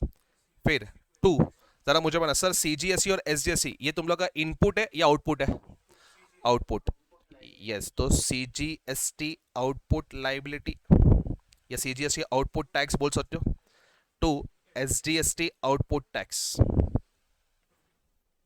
ठीक है, 54,000 54,000 ये आपने बुक्स ऑफ अकाउंट्स में जेई पास करोगे, करेक्ट। अच्छा सर ये जो लाइबिलिटी कलेक्ट किया है ये इसके लिए क्या रहेगा, सॉरी ये जो टैक्स कलेक्ट किया है ये इसके लिए कहने से लाइबिलिटी रहेगा, मतलब कौन सा लेजर, इलेक्ट्रॉनिक, ये तो याद आ रहेगा ना, इलेक्ट्रॉनिक डेबिट लेजर के हिसाब से ये लाइबिलिटी रिफ्लेक्ट करेगा। तो सीजीएसटी के अंदर ये लाइबिलिटी दिखाएगा 54,000 का, एसजीएसटी के अंदर लाइबिलिटी दिखाएगा 54,000 का, ठीक है। अभी इस एग्जांपल में मुझे बताना ये सीजीएसटी कौन से गवर्नमेंट के पास जाएगा, सेंट्रल, और अपने इस एग्जांपल में ये एसजीएसटी कौन से गवर्नमेंट के पास जाएगा, महाराष्ट्र गवर्नमेंट। पहले बोला ये ट्रांजैक्शन नंबर 1 क्लियर है। चलो नेक्स्ट ट्रांजैक्शन, मिस्टर बी ने, अभी मिस्टर बी के बुक्स ऑफ अकाउंट्स में बोलो ये भी एंड कस्टमर नहीं है, तो ये गुड्स परचेस कर रहा है, ये अपने बुक्स ऑफ अकाउंट्स में जर्नल एंट्री क्या पास करेगा, परचेस अकाउंट डेबिट 6 लैक्स। फिर input CGST credit debit 54,000, input SGST credit debit तुम लोग का कितना रुपीस 54, और पेमेंट करेगा टू बैंक कितना रुपीस 7,08,000 रुपीस, ठीक है। अभी मिस्टर बी एंड कस्टमर नहीं है, ये अज्यूम करो फर्दर गुड्स सप्लाई कर रहा है, किसको सप्लाई कर रहा है, अज्यूम करो मिस्टर सी। मिस्टर सी कहाँ का है सर, पंजाब। क्या वैल्यू में गुड्स सप्लाई कर रहा है, अज्यूम करो value of goods is 10 lakhs. तो बोलो महाराष्ट्र और Punjab, this is transaction number 2। तो बोलो क्या होगा, इंट्रा या इंटर, इंटरस्टेट। इंटरस्टेट मतलब कौन सा टैक्स चार्ज किया जाएगा, वेरी गुड, आईजीएसटी, वही अपना 18%। तो 10 लाख के ऊपर 18% मतलब कितना आएगा, 1,80,000। मतलब सामने वाला पर्सन पेमेंट करने के टाइम पे कितना रुपीस का पेमेंट करेगा, 11,80,000। अभी मिस्टर बी के बुक्स ऑफ अकाउंट्स में ये सेल है, तो सेल का एंट्री बोलो ना आगे, ये अज्यूम करो क्रेडिट सेल्स है, डेटस मतलब मिस्टर सी अकाउंट डेबिट, फिर टू क्या आएगा, sales, to IGST output liability, short में IGST output liability. Mister C के पास 11,80,000 मिलना बाकी है, क्रेडिटर्स के फॉर्म पे खड़ा रहेगा, क्रेडिटर्स के फॉर्म पे। फिर टू सेल्स में कितना 10 लैक्स और आईजीएसटी में 1,80,000। अच्छा मिस्टर सी पंजाब, ये अज्यूम करो एंड कस्टमर है, तो ये तो अपने बुक्स ऑफ अकाउंट्स में कोई जर्नल एंट्री पास नहीं करेगा। मिस्टर सी के पॉइंट ऑफ व्यू ये पूरे ट्रांजैक्शन का कॉस्ट बोलो ना कितना रुपीस होगा, 11,80,000। सी पंजाब वाले ने टोटल पेमेंट कितना किया है, 11,80,000। हम लोग पढ़ते हैं सर जीएसटी में पूरा टैक्स ऑफ बर्डन किसके ऊपर शिफ्ट किया जाता है, एंड कस्टमर। तो अब इस पूरे एग्जाम्पल में गवर्नमेंट को टैक्स कितना मिला है, 1,80,000। देखो ना 10 लाख रुपया गुड्स का पे किया ना यार, 1,80,000 पूरा बर्डन कस्टमर के ऊपर शिफ्ट होगा। अपने एग्जांपल में सीज कस्टमर, तो ये पूरे ट्रांजैक्शन में गवर्नमेंट को टैक्स कितना रुपीस का मिला है, 1,80,000। अच्छा 1,80,000 का अगर मैं तुम लोग को ब्रेकअप दूं और कौन से गवर्नमेंट को कितना अमाउंट मिला है वो अगर हम लोग एनालिसिस करें, सबसे पहले बी के पॉइंट ऑफ व्यू बात करते हैं। बी के पॉइंट ऑफ व्यू, बी के बुक्स ऑफ अकाउंट्स में यहाँ पे देखो इनपुट है, मतलब ये कौन सा लेजर आएगा, इलेक्ट्रॉनिक क्रेडिट लेजर। तो बी के बुक्स ऑफ अकाउंट्स में इलेक्ट्रॉनिक क्रेडिट लेजर के अंदर सीजीएसटी 54,000 और एसजीएसटी 54,000 खड़ा रहेगा। सेम वे बी के बुक्स ऑफ अकाउंट्स में यहाँ पे लाइबिलिटी है, मतलब कौन सा लेजर, इलेक्ट्रॉनिक डेबिट लेजर के अंदर आईजीएसटी खड़ा रहेगा ऑफ ₹1,80,000। अभी थोड़ा सा सेट ऑफ वाला प्रोविजन याद करो, मुझे बना आईजीएसटी का लाइबिलिटी है, आईजीएसटी का लाइबिलिटी, और मेरे पास सीजीएसटी और एसजीएसटी का क्रेडिट है। तो सीजीएसटी का credit can I utilise to pay IGST liability? Yes. SGST का credit also can I utilise to pay IGST liability? Yes. तो which credit we should utilise first, CGST का या SGST का? तो यहां पे आएगा पिक्चर में रूल 88। रूल 88 क्या बोलता है बेसिकली, अगर आपके पास आईजीएसटी का लाइबिलिटी है और सीजीएसटी और एसजीएसटी का क्रेडिट है, if you are having IGST का liability and CGST and SGST credit, the first preference should be given to CGST credit, and if required then only you should touch SGST credit. पहले preference इसको देना है CGST को, और अगर जरूरत पड़ी तो हम लोग किस में जाएंगे, SGST। तो अपने एग्जांपल में तो दोनों को जरूरत पड़ेगी। देखो यहाँ पे जरा IGST लाइबिलिटी कैलकुलेशन अगर बात करो, कितना 1,80,000, पहले मैं किसका यूज करूंगा, CGST क्रेडिट 54,000 करो सेट ऑफ, कितना आएगा 1,80,000 में से 54 माइनस करो, कैलसी यूज करो थोड़ा और बोलो अमाउंट 1,26,000, फिर माइनस इसमें से और क्या माइनस करोगे, एसजीएसटी क्रेडिट 54,000, 70 बराबर है। अभी ये 70,000 तुम लोग को पे करना है, कैसे पे करोगे, पैसा ही नहीं है सर, तो electronic cash, electronic cash ledger में जाएगा, मतलब अपने हिसाब से तो 70,000 पे किया, मतलब ये पैसा कहने से 70,000 तुम लोग का वहां पे आईजीएसटी अकाउंट में पड़ा रहेगा। अरे हाँ या ना, हम लोग ने पे कर दिया सर 70,000, लेकिन गवर्नमेंट के पॉइंट ऑफ व्यू सोचो ना, गवर्नमेंट के पॉइंट ऑफ व्यू कहने से वो आईजीएसटी अकाउंट में 70,000 पड़ा रहेगा। अभी ये लोग प्रॉपरली रेवेन्यू शेयर करेंगे, सेंट्रल गवर्नमेंट को थोड़ा बहुत रेवेन्यू जाएगा, थोड़ा बहुत स्टेट के पास जाएगा। अगर मैं ट्रांजेक्शन नंबर 1 की बात करूं तो यहाँ पे कोई दिक्कत नहीं थी, सीजीएसटी का रेवेन्यू किसके पास गया था, सेंट्रल गवर्नमेंट, एसजीएसटी का रेवेन्यू किसके पास गया था, महाराष्ट्र। अच्छा ये तो मानते हो सर, अपना टोटल टैक्स कितना आ रहा है इस एग्जाम्पल में 1,80,000, GST is the revenue of both government, IGST is also revenue of both government, central as well as state। मतलब ये 1,80,000 का ब्रेकअप देखो तो 90,000 का रेवेन्यू किसके पास जाना चाहिए, सेंट्रल गवर्नमेंट, रिमेनिंग 90,000 का रेवेन्यू किसके पास जाना चाहिए, स्टेट गवर्नमेंट। ये तो मानते हो। अच्छा सर 90,000 सेंट्रल गवर्नमेंट को मिला है कि नहीं मिला है, चलो आओ ये ट्रांजेक्शन में चेक करते हैं। देखो पहले स्टार्टिंग में यहाँ पे कितना दिया 54, किसने दिया, ए ने, तो यहाँ पे मैं ब्रेकअप दिखाता हूँ, ए ने 54,000 पे किया, ठीक है। अभी यहाँ पे जरा मुझे आईजीएसटी अकाउंट में पड़ा रहेगा 70,000, तो इमीडिएटली आएगी गवर्नमेंट, होएगी बोलेगी चल 70,000 में से 50% तो हम लोग का है, तो 50% किसके पास जाएगा, सेंट्रल गवर्नमेंट, रिमेनिंग 50% किसके पास जाएगा, स्टेट गवर्नमेंट। अभी to be more precise, Maharashtra government ने पंजाब गवर्नमेंट को सप्लाई किया है, GST is origin based tax या डेस्टिनेशन बेस्ड टैक्स, डेस्टिनेशन, तो ये कौन से गवर्नमेंट के साथ शेयर होगा, पंजाब गवर्नमेंट। तो मतलब यहाँ पे ये जो 50% रेवेन्यू जाएगा ये कौन से स्टेट गवर्नमेंट के पास जाएगा, पंजाब स्टेट गवर्नमेंट। तो 7,000 को ऑपोजिशन करो, कितना आएगा 36,000 एंड 36,000। तो अपने एग्जांपल में अगेन यहाँ पे देखो बी ने स्टेट सेंट्रल गवर्नमेंट को कितना पे किया 36,000, करो ऐड, देखो 54 और 36 मिला 90, सेंट्रल गवर्नमेंट को 90 मिला, सेंट्रल का हिसाब क्लियर। अभी स्टेट गवर्नमेंट में, पहले online students please reply guys, ये समझ में आ रहा है जो कर रही है transaction, online students please reply, have you understood this analysis जो हम लोग कर रही है, यस समझा सर, बाकी लोग, शाकिब नहीं समझा क्या, आशना, ऐशक, यस। चलो स्टेट गवर्नमेंट को देखते हैं, स्टेट गवर्नमेंट को 90 मिला है। अभी मैंने ऐसा नहीं बोला स्टेट गवर्नमेंट मतलब सिर्फ पंजाब गवर्नमेंट, क्योंकि हर एक स्टेट में वो कंज्यूम हुआ है ना यार। तो स्टेट गवर्नमेंट को 90 मिला है कि नहीं मिला है, सबसे पहले बोलो महाराष्ट्र गवर्नमेंट को स्टार्टिंग में कितना मिला था, और अभी पंजाब गवर्नमेंट को कितना मिला 36, मतलब 54 प्लस 36 मतलब कहने से 90,000 स्टेट को भी मिला।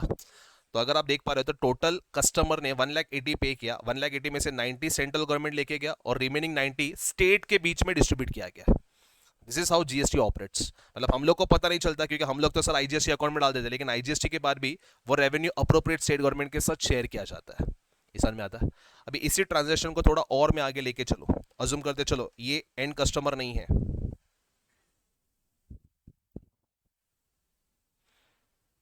मैं तुम लोग को बोलता हूँ मिस्टर सी पंजाब ये फॉर द सप्लाई कर रहा है, मिस्टर सी अज्यूम करो मिस्टर डी को सप्लाई कर रहा है, मिस्टर डी कहाँ का है, अज्यूम करो पंजाब का ही है, कितने प्राइस में सप्लाई कर रहा है, अज्यूम करो 15 लाख में सप्लाई कर रहा है, 15 लाख में, ठीक है। चलो पंजाब नहीं, मैं इसको जयपुर बना देता हूँ। तो बोलो पहले इंट्रा या इंटर? इंटर मतलब कौन सा टैक्स चार्ज किया जाएगा? निकालो इसके ऊपर 18% निकालो, 15 लाख के ऊपर 18% निकालो फटाफट। 2,70,70, मतलब जयपुर वाला बंदा कितना रुपीस पेमेंट करेगा? 70,70,000 का, ठीक है।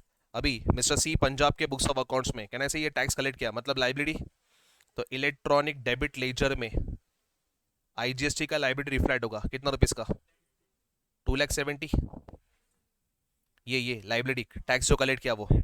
अच्छा, उसके बुक्स ऑफ अकाउंट्स में कहना से क्रेडिट भी रहेगा, जो इसका डेबिट वो इसका क्रेडिट रहेगा। तो आप मुझे इसके क्रेडिट में आईजीएसटी का क्रेडिट पड़ा हुआ है कितना रुपीस का? 1,80,000। तो आप बोलो 2,70,000 का लाइबिलिटी और आईटीसी पड़ा है 1,80,000 का, तो सेट ऑफ करेगा कितना पे करेगा? 90,000 का क्या पे करेगा? आईजीएसटी कहां से पे करेगा? इलेक्ट्रॉनिक कैश में से 90,000 पे किया। अच्छा सर, अभी ये अज्यूम करते ये एंड कस्टमर है, तो आप बोलो टोटल टैक्सेस कितना पे हुआ है? 2,70,000 बराबर है। 2,70,000 का 50% किसके पास जाना चाहिए? Central government.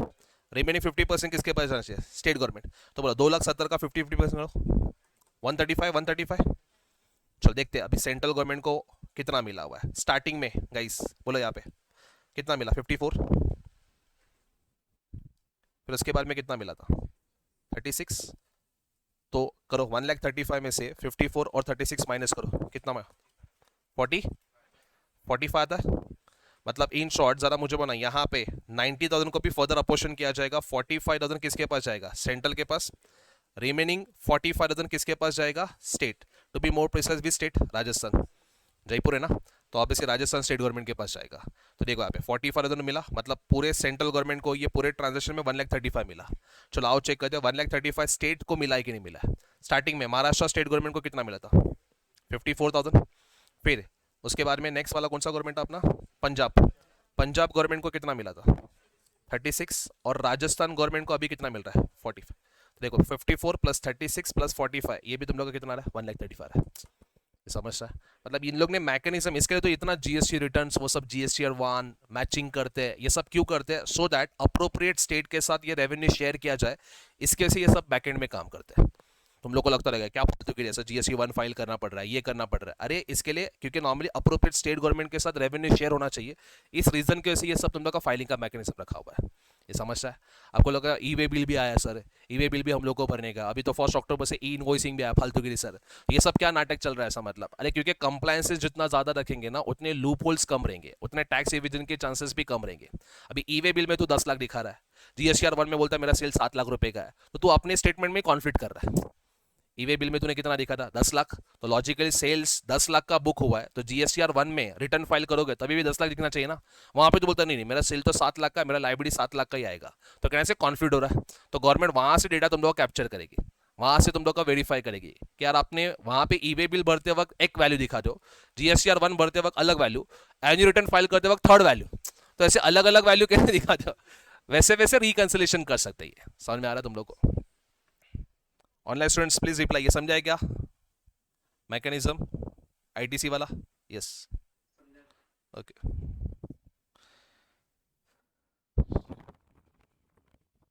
तुम लोग ये फोर्थ वाला मत लिखना, इतना कॉपी कर लो फटाफट।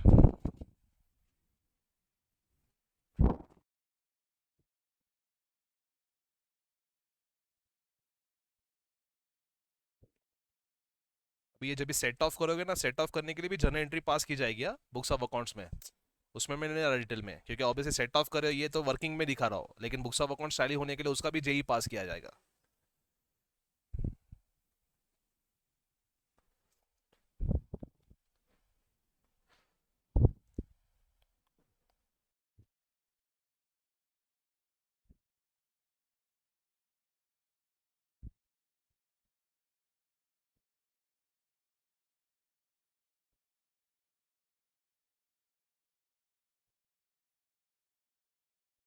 डन।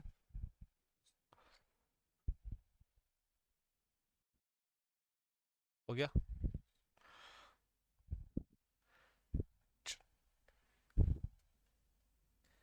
इस ट्रांजैक्शन में जैसे मैंने प्रीवियस वाला एग्जांपल लिया था वहां पे मैंने राजस्थान किया था, सपोज ये मिस्टर डी को जो सेल हुआ है वो पंजाब के अंदर ही सेल हुआ है, पंजाब से पंजाब में गुड्स गया ऑफ रुपीज 15 lakhs। तो मुझे कोई बताएगा बेसिकली पंजाब गवर्नमेंट के साथ कितना रेवेन्यू शेयर किया जाएगा इस एग्जांपल में। मिस्टर सी पंजाब वाले ने मिस्टर डी पंजाब वाले को ये गुड्स बेचा है, इंट्रा स्टेट सप्लाई है, तो ऑब्वियसली उसके ऊपर सीजीएसटी एसजीएसटी आएगा। चलो इसके ऊपर सीजीएसटी बोलो 9% के हिसाब से 1,35,000 और एसजीएसटी भी 9% के हिसाब से 1,35,000। मतलब मिस्टर सी ऑफ पंजाब के बुक्स ऑफ अकाउंट्स में लाइबिलिटी की अगर बात करो तो इलेक्ट्रॉनिक डेबिट लेजर में सीजीएसटी 1,35,000, एसजीएसटी 1,35,000 और क्रेडिट कितना पड़ा हुआ है, आईजीएसटी का क्रेडिट 1,80,000 पड़ा हुआ है। तो कितना पे करोगे और कौन से गवर्नमेंट को कितना रेवेन्यू जाएगा। देखो ये तो मानते हो पंजाब वाला जो है वो एंड कस्टमर है अपने एग्जांपल में, टोटल कितना टैक्स पे हुआ है 2,70,000। 2,70,000 में ब्रेकअप देखो तो 1,35,000 किसके पास जाना चाहिए, सेंट्रल गवर्नमेंट, 1,35,000 स्टेट के पास जाना चाहिए, बराबर है।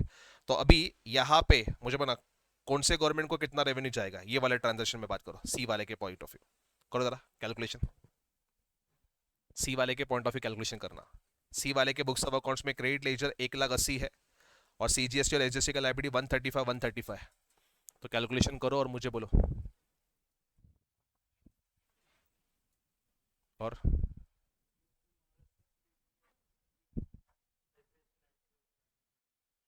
पहले मुझे आईजीएसटी का लायबिलिटी नहीं, यहाँ पे आईजीएसटी का क्रेडिट है और सीजीएसटी और एसजीएसटी का लायबिलिटी है। सो आईजीएसटी का credit you can utilise against CGST as well as SGST also. क्या नहीं हो सकता मेरे भाई, आईजीएसटी का credit you can utilise for payment of CGST as well as SGST. CGST का एसजीएसटी के सामने यूज नहीं हो सकता और एसजीएसटी का सीजीएसटी के सामने यूज नहीं हो सकता।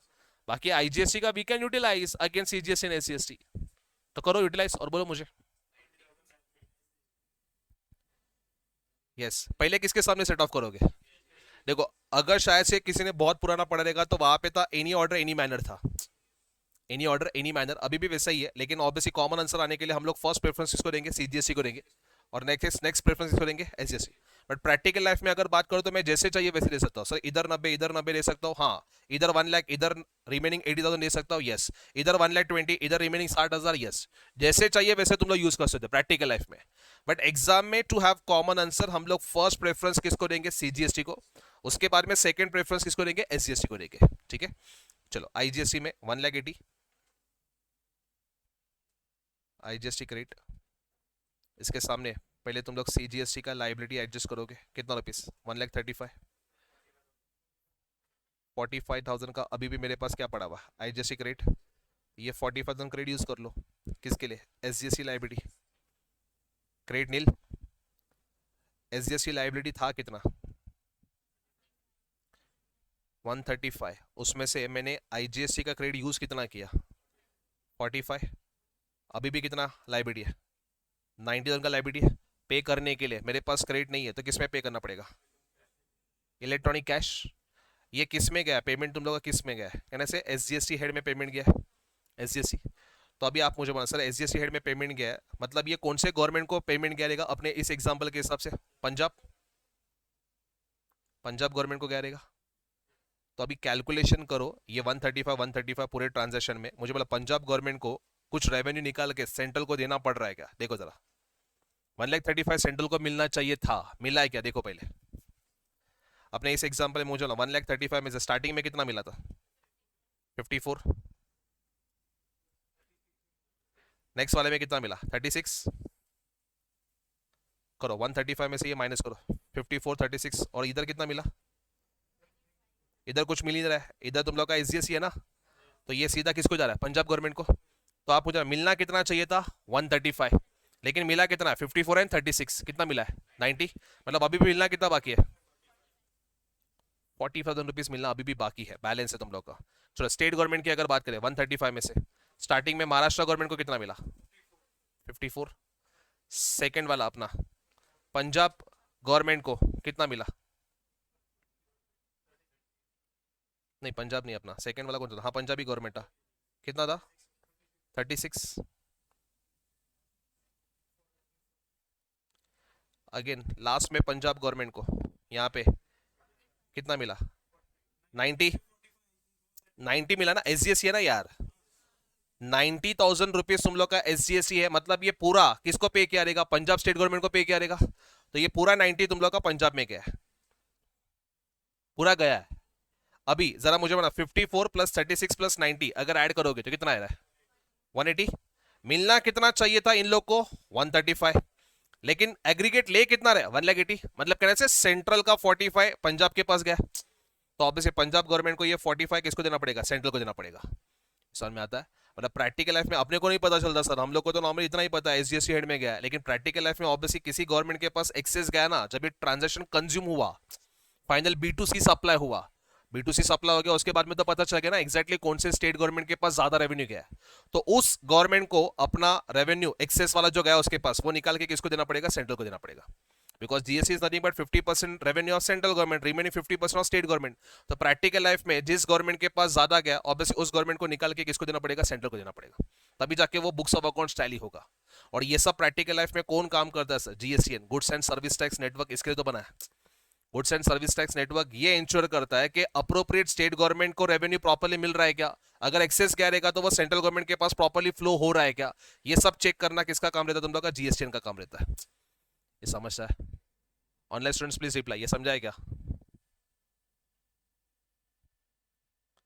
जब लोग ऑनलाइन स्टूडेंट्स बाकी लोग समझाएंगे? यस सर, बोल। हाँ पोर्टल में अपने को नहीं दिखता, लेकिन बैकएंड में ये प्रोसेस चलता है ऑब्वियसली। तो यहाँ पे 90,000 में से 45,000 रुपीज किसको देना पड़ेगा? उसको सेंट्रल को देना पड़ेगा। मतलब रिमेनिंग 45,000 किसके पास रहेगा? पंजाब के पास रहेगा।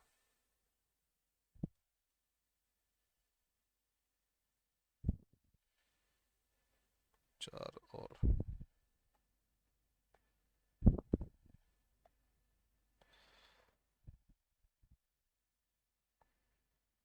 चलो आगे चलते। याद है, समझा तुम लोग को ये? नेक्स्ट तुम लोग ने जीएसटी के अंदर शायद से पढ़ा रहेगा, एक होता है zero rated supply,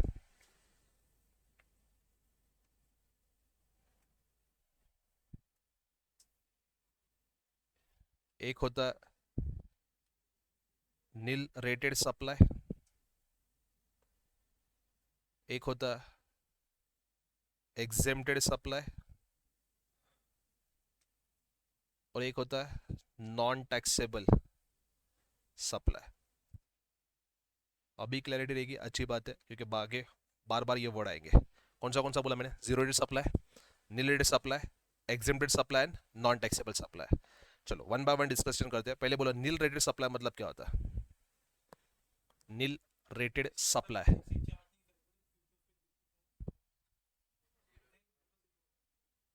nil rated supply मतलब क्या है?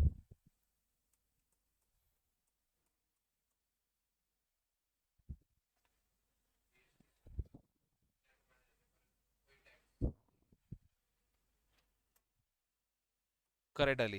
जीरो नील रेटेड सप्लाई अगर बात करो तो नील रेटेड सप्लाई मतलब होता है 0% टैक्सेबल सप्लाई।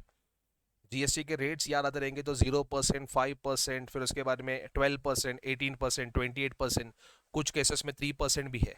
तो अलग अलग रेट्स ऑफ टैक्स है ना, उसमें 0% भी है ना। तो 0% मतलब नील रेटेड सप्लाई, जहाँ पे रेट ऑफ टैक्स इतना परसेंट चार्ज किया जा रहा है, तुम लोग का 0% टैक्सेबल सप्लाई चार्ज किया जा रहा है। इसके अगर मैं एग्जाम्पल की अगर बात करूँ तो एग्जाम्पल में मिल्क, सॉल्ट, एक जमाने में यहाँ पे कर्ड भी था, लेकिन निर्मला सीतारमन जी की नजर उसके ऊपर पड़ी, इसको उठा के नॉर्मली उन्होंने 5% में डाल दिया जुलाई 2022 के अंदर ही। तो लस्सी, छाछ या तो फिर तुम लोग का कर्ड, उसके ऊपर आज की तारीख में 5% टैक्स है, लेकिन एक जमाने में वो 0% में ही था। तो मिल्क, सॉल्ट या तो फिर food grains, fresh vegetables etcetera, ये सब अपने कौन से परसेंट में आते हैं? 0% टैक्सेबल सप्लाई में आते हैं। तो आप बोलना ये टैक्सेबल सप्लाई है, लेकिन कितने परसेंट से टैक्सेबल है? 0%। तो सर मेरा क्वेश्चन ये है सर, आईटीसी का बेनिफिट 0% सप्लाई के लिए, जैसे एग्जांपल मैंने फ्रेश वेजेस परचेस की, मैं फ्रेश वेजेस सप्लाई कर रहा हूँ, मैं फ्रेश वेजिस सप्लाई कर रहा हूँ, तो उसके लिए ट्रांसपोर्टेशन करने के लिए कोई ना कुछ खर्चा किया रहेगा। अज्यूम करो नॉर्मली मैंने किसी सीए को रखा हुआ है, तो उसके लिए बेसिकली वो रिटर्न फाइलिंग करता रहेगा, तो उसका फीस मैंने भी जीएसटी पे किया रहेगा। तो उस जीएसटी का मेरे को आईटीसी का बेनिफिट, क्रेडिट का बेनिफिट मिलेगा या नहीं मिलेगा? मेरा क्वेश्चन समझ में आ रहा है जब लोग? मेरा आउटवर्ड सप्लाई, जो आउटवर्ड सप्लाई है, कौन सा रेट सप्लाई है guys? 0% taxable supply, nil rate supply है। लेकिन मैंने इनपुट सप्लाई जो लिया होगा उसके ऊपर में भी मैंने जीएसटी पे किया रहेगा ना सर। ऐसा कैसा जीएसटी पे किया रहेगा? अरे किसी सीए के पास से सर्विसेज ली होगी, वो थोड़ी ना एग्जेम्प्टेड सप्लाई में यार, उसके ऊपर तो जीएसटी आएगा। उसने 18% जीएसटी चार्ज किया रहेगा, तो मैंने वो 18% जो जीएसटी पे किया है, मैं तुम लोग को क्वेश्चन पूछ रहा हूँ, उसका मेरे को आईटीसी का बेनिफिट मिलेगा या नहीं मिलेगा?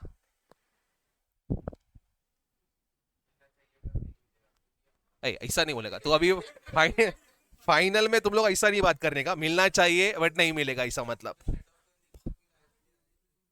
रिफंड ले। बोलो क्रेडिट मिलेगा कि नहीं मिलेगा? आंसर इज नहीं sir, ITC is not allowed. ITC is not allowed. Why it is not allowed sir? Basically because government is saying that already आपके आउटवर्ड सप्लाई के ऊपर हम लोग ने बेनिफिट दे दिया 0%। आप सोचो अगर यहाँ पे आईटीसी दे दिया ना, कितना बड़ा स्कैम होता। कैसे सर? मैंने 18% टैक्स पे किया, ये तो मानता हूँ मैंने टैक्स जो पे किया रहेगा वो ऑलवेज ज्यादा रहेगा as compare to my output tax liability. Output tax liability नहीं लेना यार, तो वो तो जीरो ही रहने वाला है। इनपुट टैक्स में तूने 18% टैक्स पे किया है, वो 18% तेरा रेवेन्यू या गवर्नमेंट का रेवेन्यू? गवर्नमेंट का। तो गवर्नमेंट को बोला ला 18% ला गवर्नमेंट, मैंने टैक्स पे किया ना, तो वो मुझे क्रेडिट मिलना चाहिए, वो पैसा ला। गवर्नमेंट अरे तेरे आउटवर्ड सप्लाई के ऊपर 0% दिया है, बेनिफिट दे तो दिया, वो इनपुट वाला हमारा पैसा है, गवर्नमेंट के पास जाना चाहिए। इसके से गवर्नमेंट तुम लोग को क्या नहीं मिलेगा? आईटीसी का बेनिफिट नहीं मिलेगा। सो नील रेटेड सप्लाई मतलब 0% टैक्सेबल सप्लाई, जिसके ऊपर लेवी तो हो रहा है 0%। कल उठ के गवर्नमेंट इसको 0 को 1% में भी डाल सकती है, 5% में डाल सकती है। बेस्ट एग्जांपल कर्ड, जिसको 5% में डाल दिया। लेकिन इसके ऊपर क्या नहीं मिलेगा तुम लोग को? आईटीसी का बेनिफिट मिलेगा। अच्छा अभी कर्ड 5% में गया, अभी आईटीसी का बेनिफिट मिलेगा? Yes, because that is now not nil rated supply. इसको हटा दिया ना, अभी 0% से हटा के वो कहां पे गया? 5% में गया, तो वो टैक्सेबल सप्लाई में गया। तो टैक्सेबल सप्लाई में गया तो ऑब्वियसली उसके ऊपर क्या मिलेगा आपको? आईटीसी का बेनिफिट मिलेगा। ये समझा पहले? चलो आगे, एग्जेम्प्टेड सप्लाई क्या होता है? बाद में एक से तो कॉपी करना, पहले मुझे यहाँ पे जवाब दो। एग्जेम्प्टेड सप्लाई मतलब क्या होता है? हाँ मतलब बेसिकली गवर्नमेंट ने इसके ऊपर क्या देके रखा है? एग्जेम्पशन देके रखा है। Supply exempted from GST. मतलब यहाँ पे अगर मैं नील रेटेड और एग्जेम्प्टेड के बीच में डिफरेंस बताने की कोशिश करो, यहाँ पे जीएसटी चार्ज तो हो रहा है, लेकिन कितने परसेंट से हो रहा है? 0%। इसके से गवर्नमेंट को कोई कलेक्शन नहीं हो रहा है। यहाँ पे कहने से जीएसटी लेवी नहीं हो रहा है। क्यों नहीं हो रहा है? क्योंकि गवर्नमेंट ने उसके ऊपर क्या देके रखा है? एग्जेम्पशन। तो अगर लेवी ही नहीं हो रहा है तो ऑब्वियस उसके ऊपर क्या नहीं होगा? कलेक्शन भी नहीं होगा। करेक्ट? फिर सर गवर्नमेंट के पास ऐसे पावर है एग्जेम्पशन देने के लिए? Yes, section 5 of IGST act and section 11 of CGST act. इस एक्ट के अंदर उनके पास पावर है। इंटर में याद करो 82 83 लिस्ट पढ़े थे। 82 to 83 सर्विसेज जो थे उसके ऊपर जीएसटी नहीं आता था। सेम वे कुछ गुड्स में भी थे, 12-15 ऐसे कुछ गुड्स थे बेसिकली, जैसे एग्रीकल्चर फूड ग्रेन्स वाले वो सब गुड्स है, उसके ऊपर भी क्या नहीं आता? जीएसटी नहीं आता। तो ये गवर्नमेंट ने एग्जेम्प्टेड सप्लाई नोटिफिकेशन के थ्रू नोटिफाई करती रहती है, इट कीप्स ऑन चेंजिंग। लेकिन ये पावर उनको कहां से मिलता है? सेक्शन 5 ऑफ आईजीएसटी एक्ट और सेक्शन 11 ऑफ सीजीएसटी एक्ट के साथ। Now sir non taxable supply मतलब क्या होता है? अच्छा और एक चीज यहाँ पे मुझे बोलो, जीएसटी लग ही नहीं रहेगा इस, तो आईटीसी का बेनिफिट भी नहीं मिलेगा ना। यहाँ पे भी तुम लोग का ITC not allowed.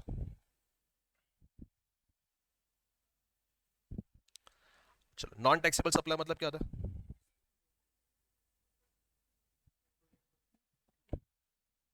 Online students reply करो, नॉन टैक्सेबल सप्लाई मतलब क्या होता है? नाम ही बोल रहा है नॉन टैक्सेबल, मतलब इसके ऊपर भी जीएसटी लेवी होगा या नहीं होगा?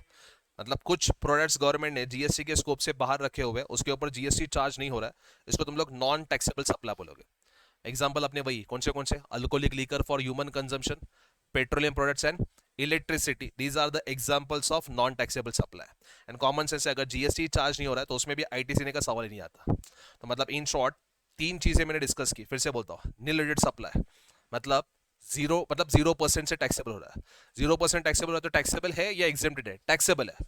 लेकिन 0% से इसके से कोई कलेक्शन नहीं हो रहा है, लेवी हो रहा है लेकिन क्या नहीं हो रहा है, कलेक्शन नहीं हो रहा है। अच्छा सर, कल उठ के अगर ये 0 को 1% करना है या 5% करना है तो कुछ अमेंडमेंट करना पड़ेगा क्या? नहीं सर, सिंपली नोटिफिकेशन दो और नोटिफिकेशन के हिसाब से तुम लोग का वो रेट ऑफ टैक्स बढ़ा दो। लेकिन अगर कुछ गुड्स के ऊपर या सर्विसेज के ऊपर एग्जेम्पशन दिया है and government want to withdraw that exemption, तो नोटिफिकेशन से काम नहीं चलेगा, पार्लियामेंट में अप्रूवल लेना पड़ेगा, उसके बाद में वो एग्जेम्पशन विड्रॉ कर सकते हो। तो गवर्नमेंट को किसी चीज के ऊपर बोलते हैं ना टेम्पररी बेनिफिट देना है, अभी 0% है, बाद में चाहिए तो बढ़ा सकते हैं, रेवेन्यू चाहिए तो बढ़ा है ना, कॉर्ड के ऊपर 0 का 5% कर दिया। तो वो क्यों किया? क्योंकि नॉर्मली नोटिफिकेशन के थ्रू खाली काम इजी था, खाली नोटिफिकेशन दे दिया, रेट बढ़ गया। लेकिन कल उठ के अगर एग्जेम्पशन विड्रॉ करना है, जैसे एग्रीकल्चर एग्जेम्प्टेड है, उसके ऊपर अगर एग्जेम्पशन विड्रॉ करना है तो क्या करना पड़ेगा? अपोजिशन पार्लियामेंट का भी क्या करना पड़ेगा? अप्रूवल लेना पड़ेगा, तभी जाके ये लोग क्या कर सकते हैं, तुम लोग का एग्जेम्पशन विड्रॉ कर सकते हैं। सो नील रेटेड को रेट ऑफ टैक्स बढ़ाना इट्स अ सिंपल प्रोसेस, लेकिन एग्जेम्पशन विड्रॉ करना ये आपको डिटेल प्रोसेस तुम लोग को फॉलो करना पड़ेगा, पार्लियामेंट सेशन में होना चाहिए, पार्लियामेंट में वो सारे लोगों का मेजोरिटी अप्रूवल मिलना चाहिए, तभी जाके वो एग्जेम्पशन विड्रॉ होगा। नोटिफिकेशन इशू करने के लिए कोई अप्रूवल लेने की जरूरत नहीं, सिंपल नोटिफिकेशन इशू कर देंगे, लेकिन एग्जेम्पशन विड्रॉ करने के लिए तुम लोग का डिटेल प्रोसेस फॉलो करना पड़ेगा। ये क्लियर है? अच्छा अभी बताओ जीरो रेट सप्लाई क्या होता है, which is very important. Non taxable supply नहीं, नॉन वहां पे बेसिकली तेरा नेगेटिव लिस्ट के अंदर, मतलब जीएसटी के अंदर ही तेरे को बोल दिया कि वो नेगेटिव लिस्ट में है। नॉन टैक्सेबल मतलब which is outside the scope of GST only, मतलब उसके ऊपर क्या नहीं रखा है, जीएसटी का लगा ही नहीं है, लेवी नहीं किया, कलेक्शन भी नहीं हो रहा है। और जो नेगेटिव लिस्ट बोल रहा है उसके ऊपर जीएसटी चार्ज हो रहा है, लेकिन गवर्नमेंट ने फॉर द टाइमिंग अगेन बोल सकता है कि एक्ट के अंदर उसको एग्जेम्पशन देकर रखा है, इसके वजह से उसके ऊपर जीएसटी नहीं आ रहा है। यस गाइस, ये बोलो जीरो रेट सप्लाई बोलो। Very good. Zero rate supply में दो सप्लाई होंगे, एक होगा अपना ओवरसीज सप्लाई, मतलब एक्सपोर्ट तुम लोग बोल सकते हो, एंड दूसरा वाला सप्लाई टू SEZ या तो फिर सेज डेवलपर। SEZ मतलब जो स्पेशल इकोनॉमिक जोन के अंदर जो यूनिट्स होते हैं वो, और सेज डेवलपर मतलब जो SEZ को बनाते हैं, सेज डेवलप करते हैं, that is called a says developer. जैसे सपोज ओबेरा रियलिटी ने अपना अंधेरी में जो सिप्स है उसको बनाया, तो ओबेरा रियलिटी मेरे एग्जांपल में कौन बन जाएगा? सेज डेवलपर बन जाएगा। अच्छा थोड़ा सा इसमें डिटेल में जाते हैं, तुम लोग ने सुना तो रहेगा सेज स्पेशल इकोनॉमिक जोन, पहले बोलो ये होता क्या है? फुल फॉर्म तो मैंने ही बता दिया, आगे बताओ सेज होता क्या है special economic zone? Majority export करता है, लोकल सेल्स होता ही नहीं है। अपने महाराष्ट्र में कहाँ पे बेसिकली, एक तो अंधेरी में है सिप्स एरिया में, BKC में भी है स्पेशल इकोनॉमिक जोन, तो आप मुझे बता सकते इनका सेल्स का ज्यादा करके लोकल ट्रांजेक्शन नहीं होते, वो ज्यादा करके एक्सपोर्ट करते हैं। तो सर एक्सपोर्ट करे तो एक ही जगह पे क्यों बैठे हुए? बराबर, मतलब बेसिकली अगर अलग अलग लोकेशन पे है तो कहने से बेसिकली गवर्नमेंट को कम मॉनिटर करना, सर्विलेंस करना थोड़ा बहुत डिफिकल्ट हो जाएगा। तो उससे अच्छा सब लोगों को एक ही जगह पे लाके गवर्नमेंट ने बिठा के रख दिया कि यहां से बिजनेस ऑपरेट करो। अभी गवर्नमेंट बोल रही है कि यहां से बिजनेस ऑपरेट करो, तो उस जोन को भी तो गवर्नमेंट को प्रमोट करना पड़ेगा, क्योंकि अदरवाइज अज्यूम करो कोई अलग अलग लोकेशन पे बिजनेस कर रहा है, वो अपना लोकेशन छोड़ के गवर्नमेंट जो बता रही है वो लोकेशन पे क्यों आएगी बिजनेस करने के लिए? तो गवर्नमेंट उस प्रीमाइसेस को प्रमोट करने के लिए क्या बोला, सेज जो है इसको हम लोग एक सेपरेट आइलैंड की तरह ट्रीट करेंगे, और जितने भी लोकल टैक्सेस है डोंट वरी, वो लोकल टैक्सेस आपके ऊपर एप्लीकेबल नहीं होंगे, वो सब माफ किए जाएंगे। मतलब आपको एक सेपरेट बोलते ना, है तो तुम लोग इंडिया में ही, लेकिन हम लोग उसको क्या करेंगे, एक सेपरेट आइलैंड की तरह ट्रीट करेंगे। और इसके लिए एक अलग से ऐड भी डाला है, स्पेशल इकोनॉमिक जोन एक्ट 2005। तो इन लोग को special economic zone act 2005 follow करना पड़ेगा, प्लस ऑब्वियसली एक्सपोर्ट इंपोर्ट करे तो कस्टम्स एक्ट 1962 भी फॉलो करना पड़ेगा। कौन से दो एक्ट बोले मैंने? स्पेशल इकोनॉमिक जोन एक्ट 2005 और प्लस इंपोर्ट एक्सपोर्ट करे तो ऑब्वियसली कस्टम्स एक्ट 1962 भी फॉलो करना पड़ेगा ना। इसको प्रैक्टिकली समझ, सपोज मैं बोरीली का सप्लायर हूं, बोरीली का मैंने अंदरी सिप्स में सप्लाई किया, तो बोलो उस ट्रांजैक्शन को हम लोग ऐसी जीरो रेट सप्लाई बोलेंगे कि नहीं बोलेंगे? यस, क्योंकि कहां पे सप्लाई हो रहा है, SEZ में सप्लाई हो रहा है, तो उसके ऊपर पहले तो बोलो GST आएगा या नहीं आएगा? उसके ऊपर GST आएगा या नहीं आएगा? मतलब मैंने बोरीली से कहां पे सप्लाई किया है, SEZ में सप्लाई किया, तो बोलो ये तुम लोग का कौन सा सप्लाई है? Zero rate supply. तो बोलो इसके ऊपर GST आएगा कि नहीं आएगा? बोलो। मैंने क्या बोला, SEZ को क्या बोला मैंने, एक सेपरेट आइलैंड की तरह ट्रीट किया जाएगा, मतलब ये इंडिया का पार्ट है या आउटसाइड इंडिया का पार्ट माना जाएगा? आउटसाइड। तो मतलब इन शॉर्ट बोरीली वाला क्या बोलेगा, मैंने एक्सपोर्ट किया, एक्सपोर्ट हुआ तो लॉजिकली बोरीली से अंदर ही मूवमेंट है गुड्स का, लेकिन गवर्नमेंट ने क्या बोला कि हम लोग सेल्स को एक सेपरेट आइलैंड की तरह ट्रीट करेंगे। इसकी वजह से बोरीली वाला बंदा क्या बोलेगा, मैंने एक्सपोर्ट किया है। और याद करो एक्सपोर्ट के ऊपर कोई टैक्स है क्या? नहीं। अभी तुम लोग ऐसा नहीं बोल रहे, अच्छा सर इसके पॉइंट ऑफ व्यू एक्सपोर्ट मतलब सेल्स के पॉइंट ऑफ व्यू इंपोर्ट, तो इंपोर्ट के ऊपर तो कस्टम ड्यूटी है ना सर, तो don't worry, special economic zone act के अंदर इनको इंपोर्ट नहीं बोला, उनको बोला बेसिकली आपका लोकल सेल्स है, उसके हिसाब से उसके ऊपर कोई तुम लोग का टैक्स नहीं आएगा। तो स्पेशल इकोनॉमिक जोन एक्ट के अंदर उनको एग्जेम्पशन देके रखे कि आप जो भी लोकली गुड्स परचेस करते हो उस ट्रांजेक्शन के ऊपर क्या नहीं होगा, तुम लोग का कोई लोकल टैक्सेस चार्ज नहीं किए जाएंगे। तो सर एक्सपोर्ट किया तो ऑब्वियसली उसके ऊपर क्या नहीं आएगा, जीएसटी नहीं आएगा, क्योंकि ये कौन सा टैक्स है तुम लोग का, जीरो रेटेड सप्लाई वाला टैक्स है। ठीक है, अभी सर क्यों ये एग्जेम्पशन गवर्नमेंट ने दिया रहेगा, क्या लगता है? मतलब ये लोग क्या करने वाले हैं, ज्यादा करके आउटसाइड इंडिया सेल करने वाले हैं, तो ऑब्वियसली क्या आने वाला है, इंडिया में करेंसी आने वाला है, फॉरेन करेंसी। उसको प्रमोट करने के लिए गवर्नमेंट ने ऑब्वियसली स्पेशल इकोनॉमिक जोन को बोला हुआ है कि आपका ये कौन सा सप्लाई होगा, जीरो रेट सप्लाई होगा। अभी जीरो रेट सप्लाई है, अगर सेज लोकली सप्लाई करता है तो गवर्नमेंट ने तो बोला था ठीक है एक्सपोर्ट करना है, लेकिन 100% एक्सपोर्ट थोड़ी ना पॉसिबल होगा, लोकल भी तो सेल्स करते रहेंगे। तो अज्यूम करो लोकल सेल्स क्या है, तो पहले उसको बोलते हैं डीटीए सेल्स, मतलब domestic tariff area sales. DTA sales का फुल फॉर्म क्या बोला, डोमेस्टिक टैरिफ एरिया सेल्स। तो कभी भी सेल्स लोकल में सेल करता है तो उसको लोकल सेल्स नहीं उसको बोलते हैं, उसको बोलते हैं डीटीए क्लियरेंस, मतलब डोमेस्टिक टैरिफ एरिया क्लियरेंस या डोमेस्टिक टैरिफ एरिया सेल्स बोलोगे। अभी मेरा क्वेश्चन आएगा सर ये जब भी लोकली सेल्स करेगा तो उसके ऊपर कौन से टैक्सेस चार्ज होंगे? इंट्रा मान के सीजीएसटी एसजीएसटी चार्ज करोगे, इंटर मान के आईजीएसटी चार्ज करोगे, या sir custom duty and IGST charge होगा? सेज ने लोकल में सप्लाई किया, सेज ने लोकल में सप्लाई किया, तो बोलो उसके ऊपर क्या चार्ज होगा? मैंने क्या बताया, इसको एक सेपरेट आइलैंड की तरह ट्रीट करेंगे। तो ये सेज वाला तो क्या बोल देगा, भाई मैंने क्या किया है, एक्सपोर्ट। लेकिन कहने से जो बंदा परचेस करा, अभी मालाड वाला बंदा परचेस करा, उसके पॉइंट ऑफ व्यू क्या होगा, इंपोर्ट हो गया, उसको तो ना सेज एड एप्लीकेबल है यार। सेज वाले ने बोल दिया भाई मैंने तो एक्सपोर्ट किया है, मेरे को टैक्स देने की जरूरत नहीं है।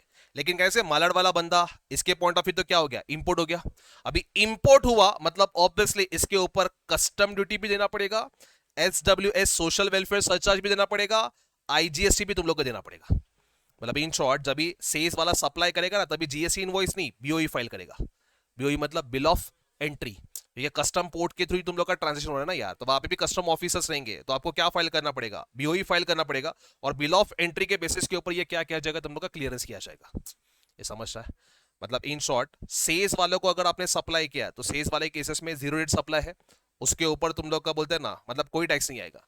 लेकिन सेज वाला जब भी लोकल सप्लाई कर रहा है, डोमेस्टिक टैरिफ एरिया में सप्लाई कर रहा है, तो ऑब्वियसली सेल्स के पॉइंट ऑफ व्यू टैक्स नहीं आएगा, क्योंकि उसके पॉइंट ऑफ व्यू एक्सपोर्ट है। लेकिन जो बंदा परचेस कर रहा है उसके पॉइंट ऑफ व्यू क्या बन जाएगा, इंपोर्ट। और किधर भी सप्लाई करेगा सेल्स वालों ने, अगर अज्यूम करो सर यहाँ पे अपना महाराष्ट्र के अंदर है, व्हाट इफ अगर पंजाब में सप्लाई किया तो भी इंटरस्टेट सप्लाई।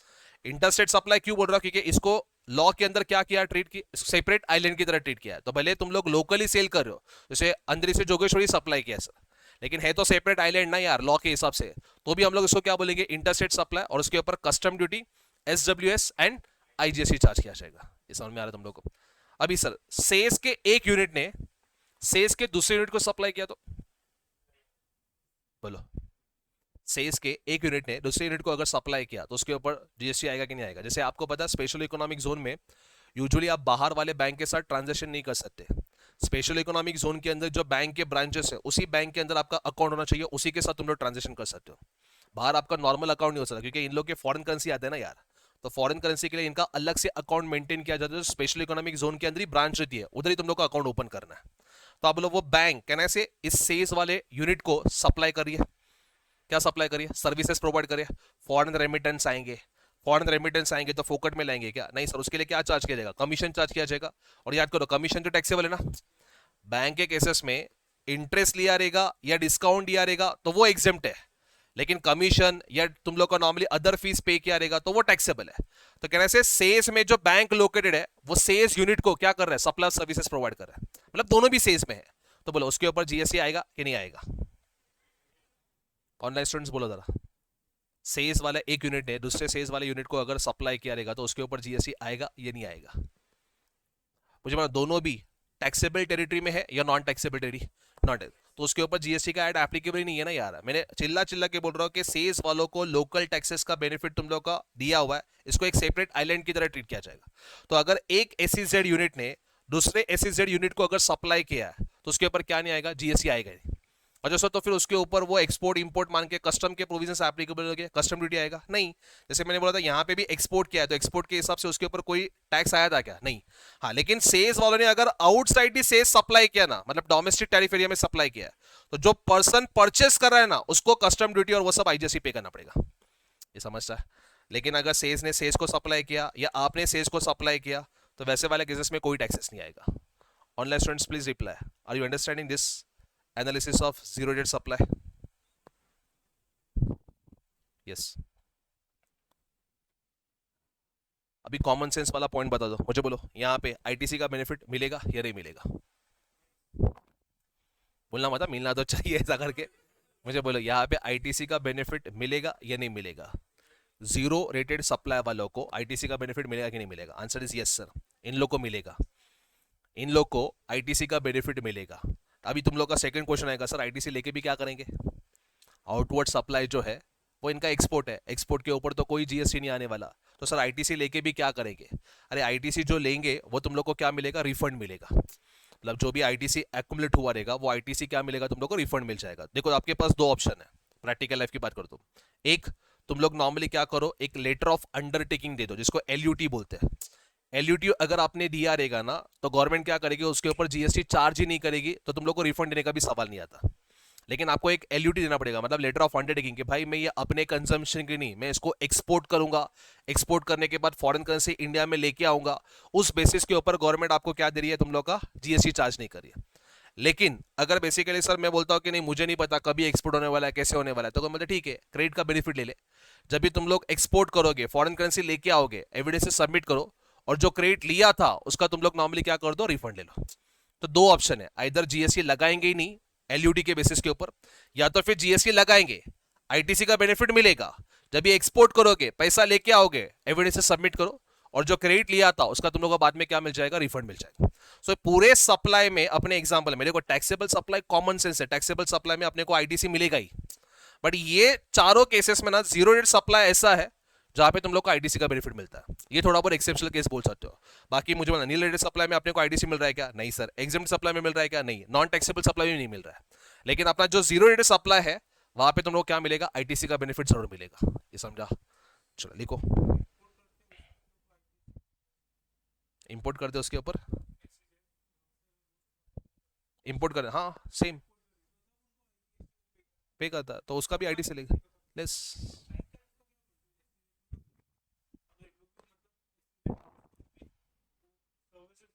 हम्म, नहीं लगाएंगे ना, जीएसटी लगाएगी नहीं, क्योंकि सेपरेट आइलैंड की तरह ट्रीट किया जा रहा है ना, वो टेरिटरी वो जोन को ही एक सेपरेट आइलैंड की तरह ट्रीट किया जा रहा है। हाँ, उसी के अंदर तेरे को ट्रांजेक्शन करना है। कमीशन नॉर्मल बैंक ट्रांजेक्शन के ऊपर अगर मैं डीडी बनाता हूँ उसके लिए मैं कमीशन पे करता हूँ, उसके ऊपर जीएसटी है। लेकिन सेल्स के अंदर जो ब्रांचेस रहेंगे वो सेपरेट आइलैंड की तरह ट्रीट करे तो उसके ऊपर जीएसटी एप्लीकेबल नहीं होगा। देखो ये zero rated supply, overseas supply that is export,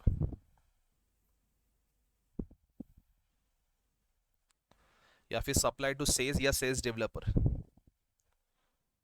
overseas supply that is export, या तो फिर सप्लाई टू सेल्स या सेल्स डेवलपर। लिखा, याद तक लिखा ये दो पॉइंट, उसके बाद में थर्ड पॉइंट लिखना,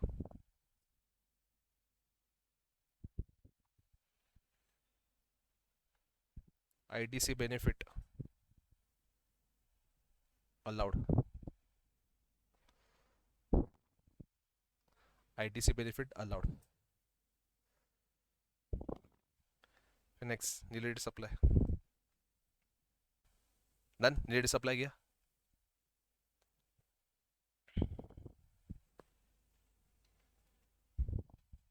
फिर examined supply, done, examined supply हो गया लिखे।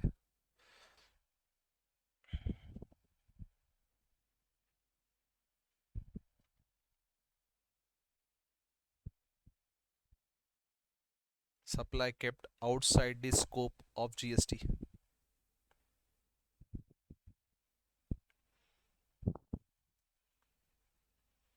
Example, petroleum products,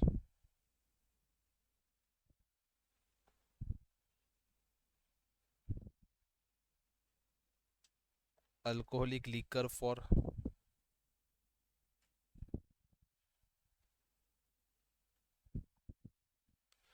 human consumption.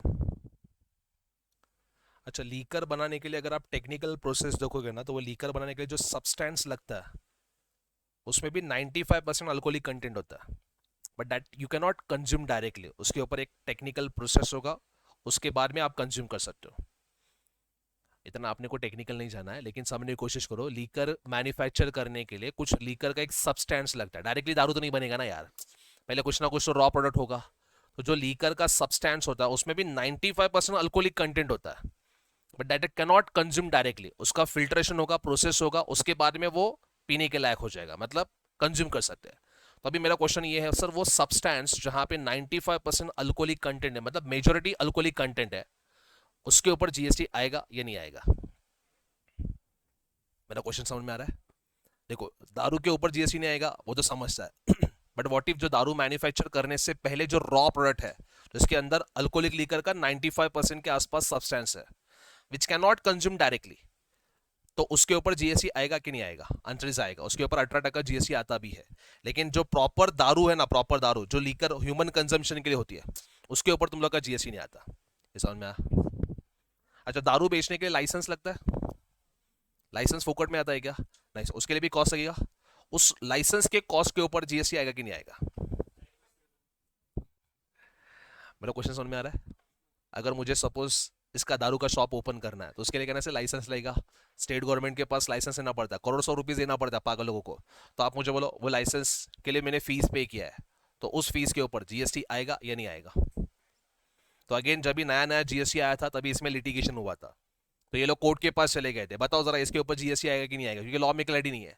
तो कोर्ट ने बोला पहले ये देखो कि इसके ऊपर पहले क्या चार्ज होता था, पहले इसके ऊपर तुम लोग का पहले क्या चार्ज होता था. तो इन लोग ने देखा तो पहले पता चला कि इसके ऊपर स्टेट एक्साइज चार्ज होता था. तो अब state excise on liquor product क्या जीएसटी के अंदर मर्ज हुआ है? नहीं. तो वैसे वाले केसेस में इवन आज की तारीख में भी लाइसेंस के ऊपर तुम लोग का जीएसटी नहीं आएगा, मतलब इसके ऊपर भी कौन सा टैक्स चार्ज किया जाएगा? स्टेट एक्साइज चार्ज किया जाएगा. मतलब दारू के ऊपर भी स्टेट एक्साइज चार्ज हो रहा है, दारू का जो लाइसेंस है उसके ऊपर भी ओल्ड टैक्स के हिसाब से स्टेट एक्साइज चार्ज हुआ करता था. इसके लिए आज भी इसके ऊपर क्या चार्ज होगा तुम लोग का? State excise. हाँ, पहले अगर वो लीकर के ऊपर सर्विस टैक्स चार्ज हुआ करता था सपोज, तो कहने से सर्विस टैक्स जीएसटी के अंदर मौजूद हुआ है, तो अभी उसके ऊपर तुम लोग का जीएसटी आता.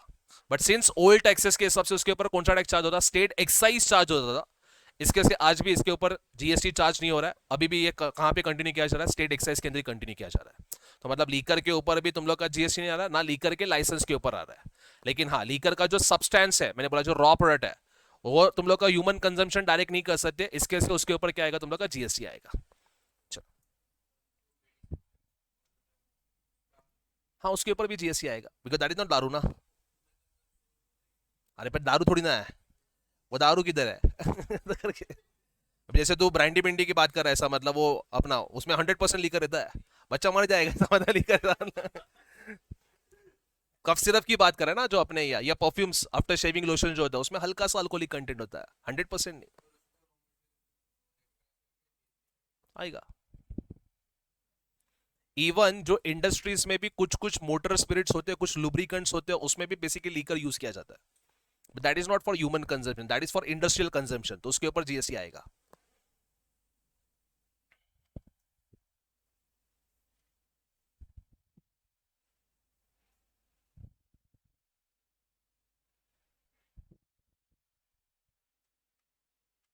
जीएसटी नॉट लेविएबल, देयरफॉर आएगा. हाँ,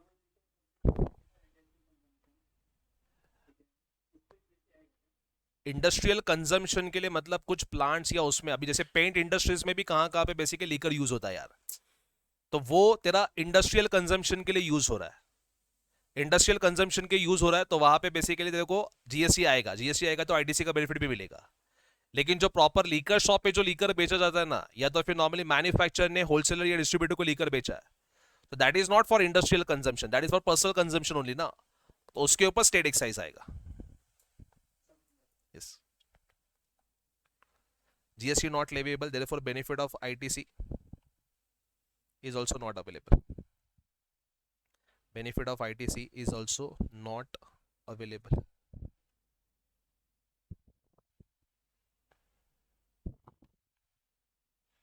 ठीक है, थोड़ा जीरो रेट सप्लाई के बारे में लिखो नीचे, और नोट के फॉर्म पे लिखो नीचे, supply to says,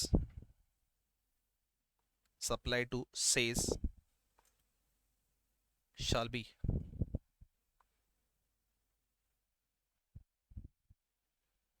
considered as zero rated supply. Supply to sales shall be considered as zero rate supply, not liable for GST, not liable for GST. However,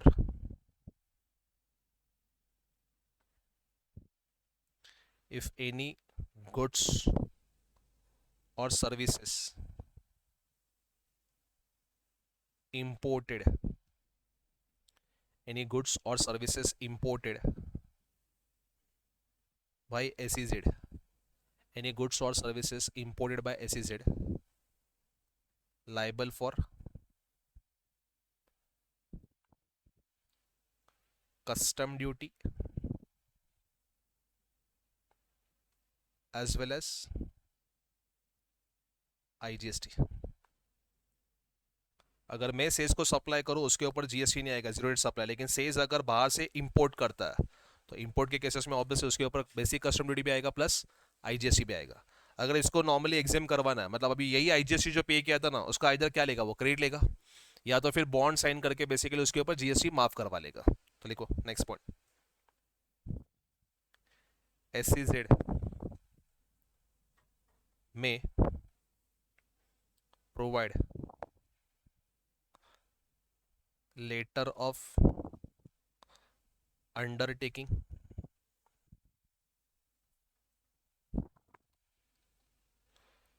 इसको LOU बोलते हैं, letter of undertaking,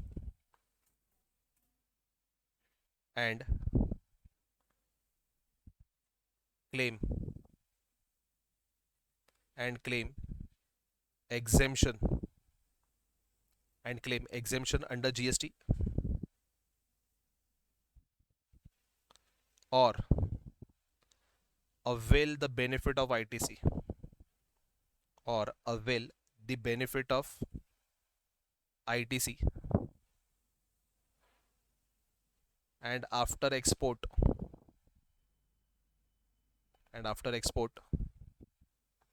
claim for refund and after export claim for refund।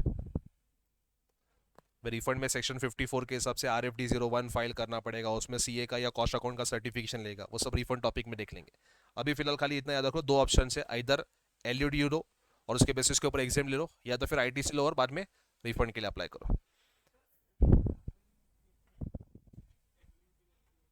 अपना ice get online जो portal है ना basically custom वाला, उसी के इसमें से। चलो हाँ, तो फोकट कर देंगे, चार्जेस के ऊपर लगेगा ना, डॉक्यूमेंटेशन चार्जेस वो सब पे लगेगा। लिखो नेक्स्ट वाला, supply by SEZ to DTA का फुल फॉर्म क्या बोला था, लिख लो डोमेस्टिक टैरिफ एरिया सेल्स, अभी याद है बाद में याद नहीं लगेगा जी लोग। लिखो supply by SEZ to domestic tariff area sales, then मुझे सेल्स के पॉइंट ऑफ व्यू क्या होगा, एक्सपोर्ट, तो ऑब्वियसली उसके ऊपर GST नहीं लेगा, लेकिन डोमेस्टिक टैरिफ एरिया का जो बायर है उसके पॉइंट ऑफ व्यू क्या बनेगा, इंपोर्ट, और इंपोर्ट बना मतलब उसके ऊपर basic custom duty plus SWS plus IGST under section 3 sub section 7 of customs act. BCD मतलब basic custom duty, SWS social welfare surcharge और IGST under section 3 sub section 7।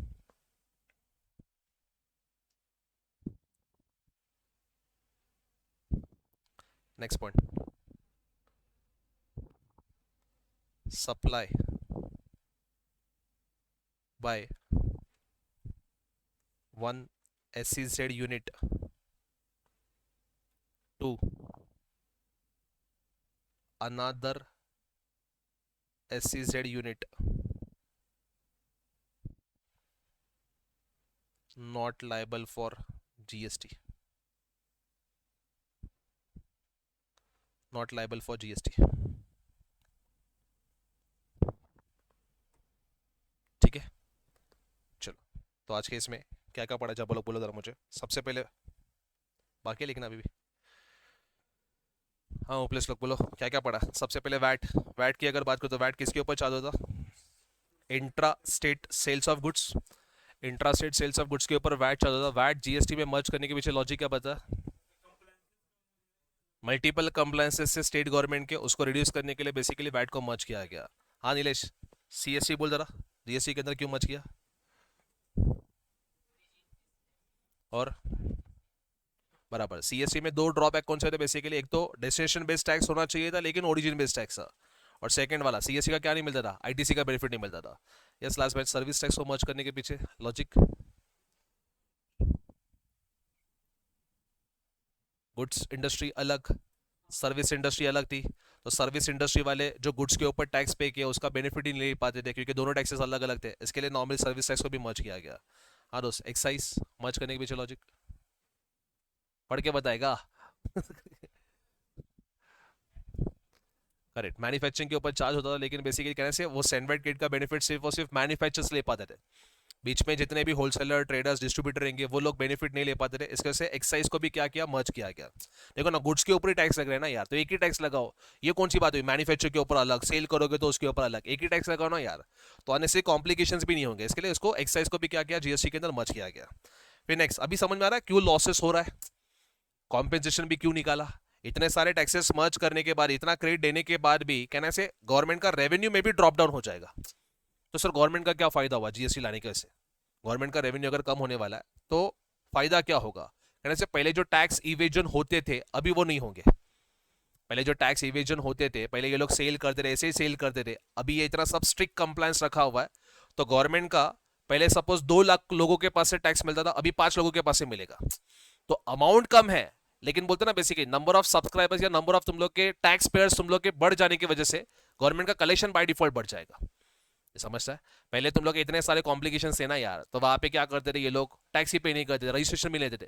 लेकिन GST में अभी सब इतना टाइट कर दिया ना, तो रजिस्ट्रेशन लेना ही पड़ेगा। रजिस्ट्रेशन लेना पड़ेगा मतलब नॉमिनल अमाउंट ऑफ टैक्स तुम लोग को गवर्नमेंट को पे करना ही पड़ेगा। तो अभी ये सब इतना कंप्लायंस की वजह से आप गवर्नमेंट के बोलते हैं ना मतलब स्कोप के अंदर कवर किए जा रहे, तो वहां पे नंबर ऑफ टैक्स पेयर्स बढ़ जाएंगे, वैसा गवर्नमेंट का कलेक्शन बढ़ेगा। फिर नेक्स्ट वाला मुझे बना, IGST is a revenue of which government? Central as well as state government. कौन से स्टेट गवर्नमेंट के साथ शेयर किया जाएगा? जहां पे गुड्स कंज्यूम हुआ है, लेकिन फाइनल कंजम्पशन नहीं, हर बार थोड़ा थोड़ा बेसिकली बोलते हैं ना, गुड्स का अमाउंट का जो रेवेन्यू वैल्यू एडिशन के हिसाब से वो तुम लोग का शेयर किया जाएगा। फिर नेक्स्ट अगर बात करो दैट इज सरी बट अपना zero rate supply, non taxable supply, फिर उसके बाद में एग्जेम्प्टेड सप्लाई और तुम लोग का नील रेट सप्लाई। पहले मुझे बता सर ऐसा कौन सा सप्लाई जिसके ऊपर रेट ऑफ टैक्स 0% चार्ज होता है? Nil rate supply. अच्छा एग्जांपल बताओ नील रेट सप्लाई के। सॉल्ट हो गया, फूड ग्रेन्स हो गया, तुम लोग का मिल्क हो गया, फ्रेश वेजिटेबल्स हो गया, ये अपना 0% में है। कल उठ के गवर्नमेंट इसको 0% का बढ़ा के 1 या 3 या 5% कर सकती है। यस, उसके लिए पार्लियामेंट का अप्रूव या नोटिफिकेशन। अभी नेक्स्ट सेक्शन में ये भी बताऊंगा नोटिफिकेशन, सर्कुलर्स, रूल्स, उसमें डिफरेंस क्या होता है बेसिकली।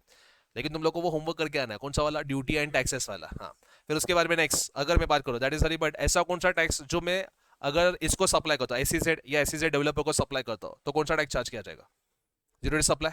मतलब उसके ऊपर टैक्स लेवी हो रहा है कि नहीं हो रहा है? हो ही नहीं रहा है बेसिकली, तो उसके ऊपर ऑब्वियसली जीएसटी का आईटीसी का बेनिफिट लेकिन मिलेगा कि नहीं मिलेगा? मिलेगा। अभी मैंने इंपोर्ट किया रहेगा तो इंपोर्ट के केसेस में तुम लोग का टैक्स चार्ज किया जाएगा, दैट इज आईजीएसटी भी चार्ज किया जाएगा as well as basic custom duty.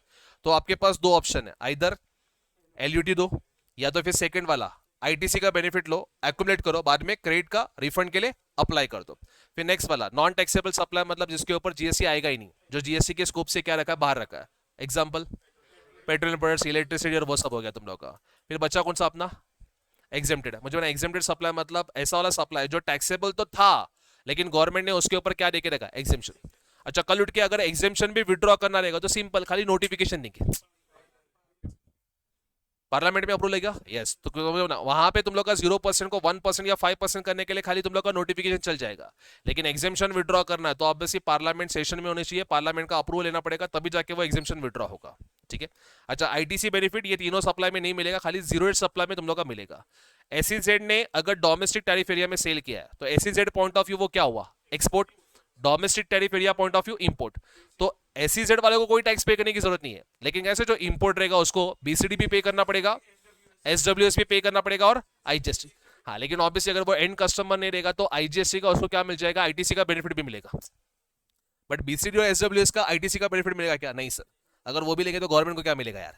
तो बीसीडी और एसडब्ल्यूएस जो है पे किया उसका गवर्नमेंट, मतलब बोलते हैं आईटीसी का बेनिफिट नहीं, लेकिन आईजीएसटी जो पे किया उसका आईटीसी का तुम लोग को बेनिफिट मिल जाएगा। अच्छा एक एसईजेड ने दूसरे एसईजेड को विद इन द यूनिट अगर सप्लाई किया तो that is not liable for GST. मैंने अगर एसईजेड को सप्लाई किया, मतलब डोमेस्टिक टैरिफ एरिया ने एसईजेड को सप्लाई किया, तो मेरे पॉइंट ऑफ व्यू एक्सपोर्ट, लेकिन क्या वो एसईजेड वाले के पॉइंट ऑफ व्यू इंपोर्ट है क्या? नहीं, गवर्नमेंट ने उसके ऊपर क्या देके रखा, एग्जेम्पशन देके रखा है। ये समझ है? चलो thank you guys, next section में मिलते हैं।